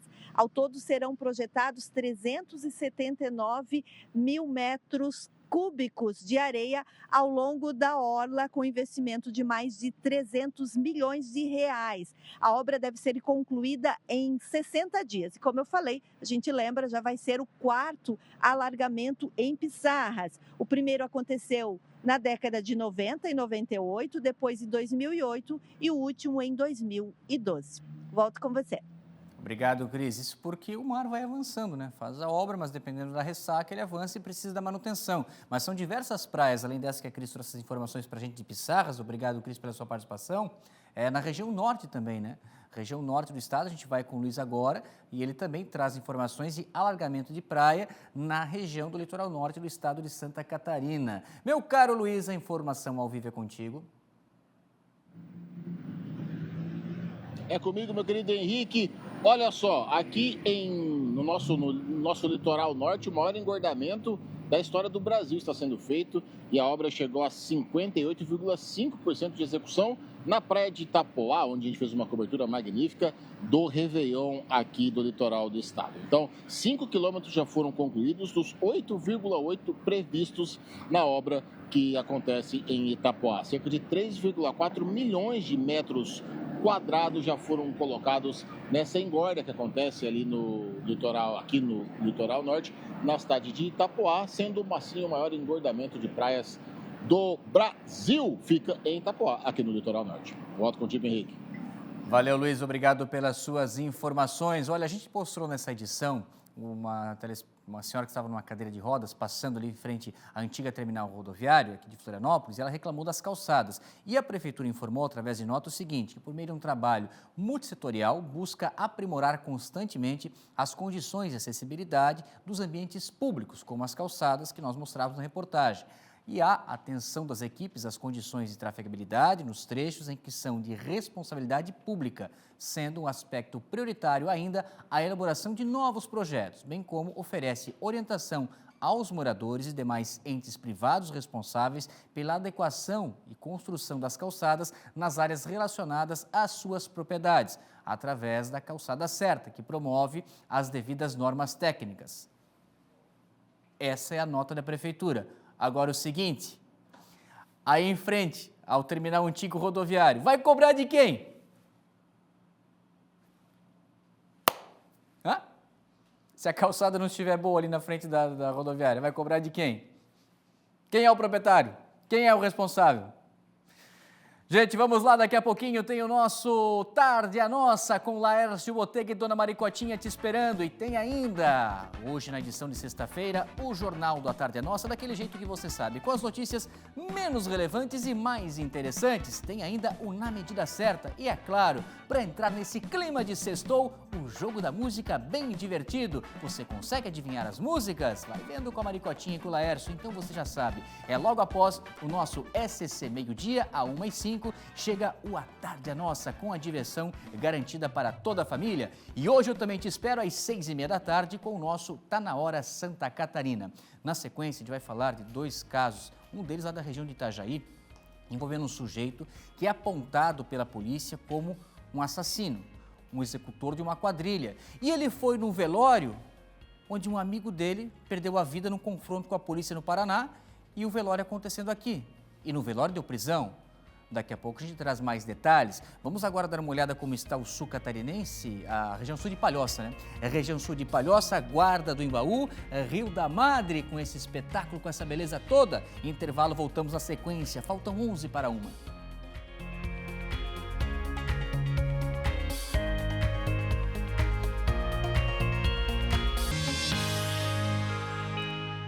Estamos de volta aqui no SCC Meio-Dia. Eu, você e a Cris Pinheiro, que vem trazer mais detalhes do sujeito que foi para o velório e de lá foi parar na cadeia, deu prisão, deu flagrante. O motivo é que ele estava sendo procurado pela polícia já, né, Cris? A informação ao vivo é contigo, minha querida Cris.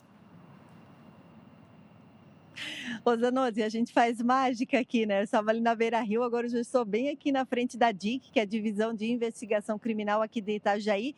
E é isso, de acordo com a Polícia Civil, a prisão a esse acusado aconteceu quando ele saía do velório de um amigo ali no cemitério do bairro Fazenda.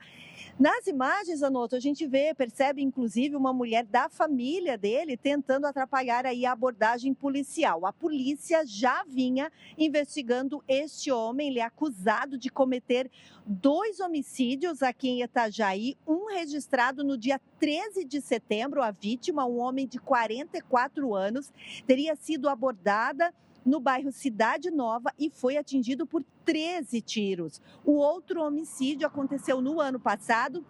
Nas mesmas circunstâncias, a vítima também foi abordada no meio da rua. O delegado responsável pela DIC aqui de Itajaí mandou um vídeo passando todas as informações para nós. Vamos acompanhar. Ele se encontrava foragido há aproximadamente um mês e após inúmeras diligências investigativas, a equipe tomou ciência de que ele estaria comparecendo em um velório de seu amigo ocorrido no bairro Fazenda. Durante a ação policial, houve uma tentativa de tumultuar a abordagem, sendo necessário que policiais agissem de forma mais enérgica, a fim de que não houvesse qualquer frustração à referida diligência. Já em relação à motivação dos crimes, a apuração indica que guarda relação com o interesse de uma facção criminosa que atua de forma marcante em todo o território catarinense. Zanotto, de acordo com a Polícia Civil, esse homem já havia fugido no ano passado em uma operação realizada, no mês passado.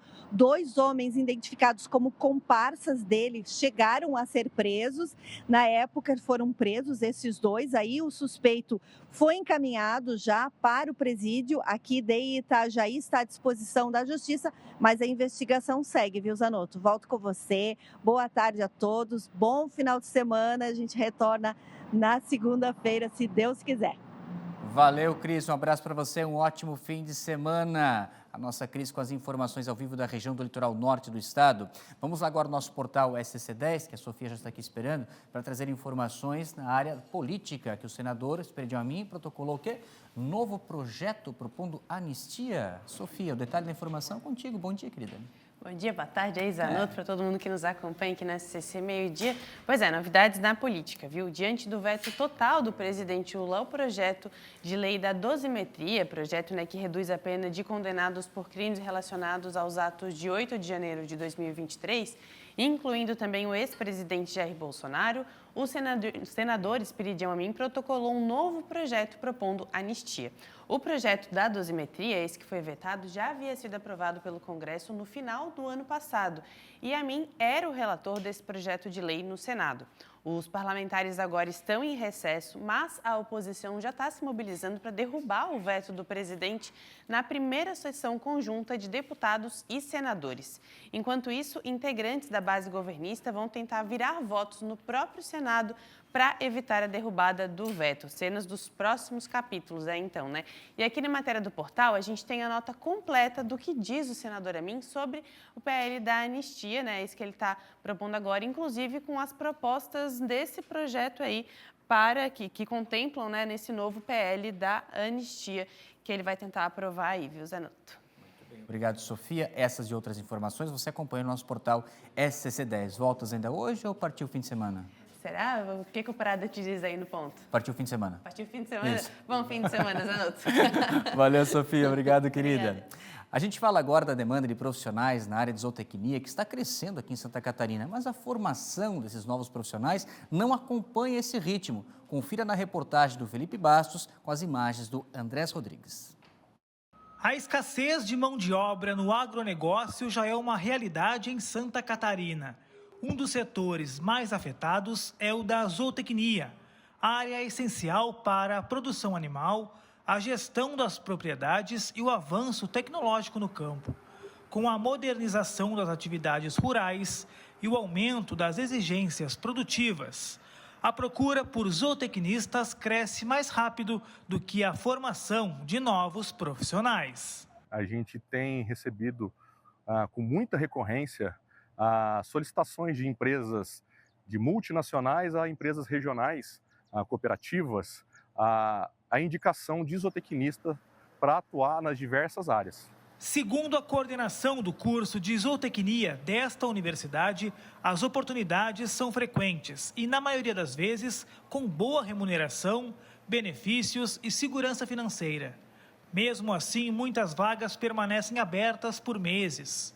A falta de profissionais é sentida em cooperativas, agroindústrias, granjas, fazendas, empresas de assistência técnica e laboratórios de nutrição animal. Para dar um exemplo de quanto a gente é procurado, eu tive, no meio do ano passado, em julho, 2 orientados de mestrado, que ambos tiveram que terminar. Nós conseguimos finalizar o mestrado deles com antecedência de 6 meses, porque eles já estavam empregados. E a gente conseguiu adiantar para facilitar tanto a nossa vida quanto a vida dos alunos posteriormente na vida profissional, né? Apesar de ser uma profissão estratégica para o desenvolvimento do agronegócio, a zootecnia ainda é pouco conhecida pelo público em geral. O zootecnista atua diretamente na nutrição e alimentação animal, manejo e bem-estar, melhoramento genético, produção, gestão das propriedades e inovação tecnológica. Nesta universidade, a formação alia teoria e prática com atividades desenvolvidas na Fazenda Experimental do Centro de Educação Superior do Oeste, na cidade de Guatambu. E eu gosto muito da área de nutrição, que é com o que eu trabalho. E quando eu entrei na zootecnia, eu vi que um dos principais focos era a nutrição, apesar de todo o leque que a gente tem. E eu já fiz estágios com animais silvestres, com piscicultura, com bem-estar. Então, eu só escolhi fazer zootecnia mesmo depois que eu já conheci o curso, depois que eu já estava fazendo. O que me encantou na zootecnia foi essa busca de entender, por conta dessa questão da produção de alimentos no mundo, hoje cada vez mais crescente, né? Então, entender o animal e também fazer com que esses produtos sejam produzidos de uma forma de maior qualidade. Então, foi esse o motivo. As inscrições para o curso de zootecnia estão abertas até o próximo dia 12 de janeiro. São 40 vagas disponíveis, com acesso simplificado por meio do histórico escolar. Uma oportunidade para quem quiser ingressar em uma profissão com alta demanda e boas perspectivas no mercado agropecuário.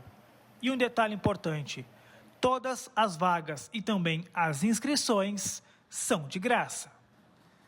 E o governador do estado assinou a ordem de serviço para a construção de uma nova unidade, um presídio em Araranguá. Esse anúncio foi feito hoje no Centro Multiuso, na cidade de Araranguá. De acordo com o governador, o investimento será de 54 milhões e o prazo é de 31 meses. Essa nova unidade vai integrar o conjunto de ações estruturantes voltadas ao fortalecimento da segurança pública e da política de ressocialização aqui no estado. Vejam só.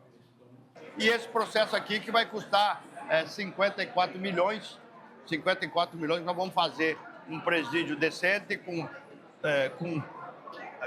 possibilidade de todo ele ser utilizado, parte dele para laboral, né? Para trazer mais empresas que queiram produzir, queiram subsidiar, queiram pagar, para que o preso possa cumprir a sua pena, fazer a remissão, né, pelos dias trabalhados, e voltar para a sociedade, reintegrar de verdade, porque senão ele sai pior do que entrou.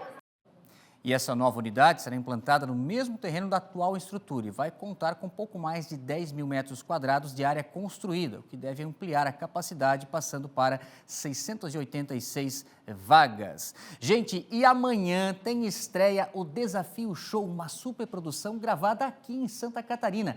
É o primeiro reality educacional do Brasil. A disputa começa lá na cidade de Tubarão, onde os participantes vão encarar logo de cara a primeira prova da competição. Um desafio que exige raciocínio lógico, estratégia e muito preparo físico. Dividindo as equipes, eles vão receber então um mapa e precisam decifrar um enigma para encontrar os seus uniformes. Quem completar a missão em menos tempo conquista a vantagem no primeiro desafio oficial do reality. É o início de uma jornada que marca por sua adrenalina, tensão e muita emoção. Desafio Show, não percam amanhã, ao 12h30, aqui na tela do SCC SBT. E como a gente faz sempre às sextas-feiras, para encerrar o nosso SCC Meio-Dia, com uma dica de leitura, um livro que eu ainda não li, pretendo começar esse fim de semana, porque preciso primeiro terminar a biografia do Evelásio Vieira Lazinho, mas esse livro aqui conta a história de um personagem muito marcante aqui do nosso estado e também do país e, por que não dizer, do mundo, Fritz Miller. E quem escreveu esse livro, o jornalista Evandro de Assis, que eu tive a satisfação de trabalhar com ele, muito aprendi com esse colega lá na Rádio Nereu Ramos em Blumenau. E o Fritz Miller, gente, para quem não conhece a história dele, Fritz Miller é um dos brasileiros que se destacou no século XIX, né, gente? Vou ler para vocês aqui, ó. Entre a sua obra, né, a teoria da evolução de Charles Darwin, que qualificou melhor do que ninguém esse brasileiro que deixou a Europa para vir aqui em Santa Catarina, para trabalhar na colônia. E lá levantou muitas informações para a teoria de Darwin. Só para vocês terem uma ideia aqui, ó, ele era um pedestre compulsivo, gente, sabiam? Ele era capaz de vencer centenas de quilômetros sem usar sapatos. descalço, ele ia caminhando de Blumenau até Balneário Camboriú. O defensor da democracia liberal, nomeado prefeito biônico por um tempo curto, apenas 16 dias, prisioneiro de guerra que foi quase condenado à morte e ainda socorreu soldados feridos. Então, um pouco da história de Fritz Miller, desse alemão que veio parar no Brasil no século XIX para trabalhar como colono e acabou ajudando Charles Darwin a comprovar a teoria da seleção natural das espécies. Um dos maiores originais naturalistas do século XIX, segundo, então, essa pesquisa mostrando Fritz Miller, que viveu 45 anos aqui em Santa Catarina, onde produziu suas pesquisas mais impactantes. E essa biografia apresenta esse homem, para além do pesquisador, um pouco mais desse personagem, da história desse colono. Assim ele quis ser aqui em Santa Catarina e contribuiu muito. O gênio desconhecido que pôs o Brasil no centro da revolução científica de Charles Darwin, grande livro do meu amigo Evandro de Assis, é a nossa dica de leitura para esse fim de semana. Se você gosta de biologia, se você gosta de ciência, é óbvio que você sabe, conhece a história de Fritz Miller. Mas detalhes ricos, valiosos, que o Evandro conta aqui nesse livro, eu convido você também a adquirir o seu exemplar, muito da história de Santa Catarina. Minhas amigas e meus amigos, vamos com a imagem agora das praias do nosso litoral, chegando a tarde é nossa. E lembrando que nessa sexta-feira, ô meu caro Laércio Botega, depois do final do programa você lembra isso também, tá? Que eu vou estar no nosso Tá Na Hora Santa Catarina, excepcionalmente na apresentação nessa sexta-feira. Combinado, Laércio? Um abraço para você, para dona Maricotinha e a todos que ficam agora com a melhor programação das tardes da televisão catarinense. Nós estamos mostrando Praia de Bombinhas, Litoral Norte, e para encerrar a gente traz também e qual Imbituba ou Floripa? Quem que vai entrar? De Bombinhas a gente vai com a imagem da capital. Aguardo vocês às 6h30 no nosso Tá Na Hora Santa Catarina. Até lá.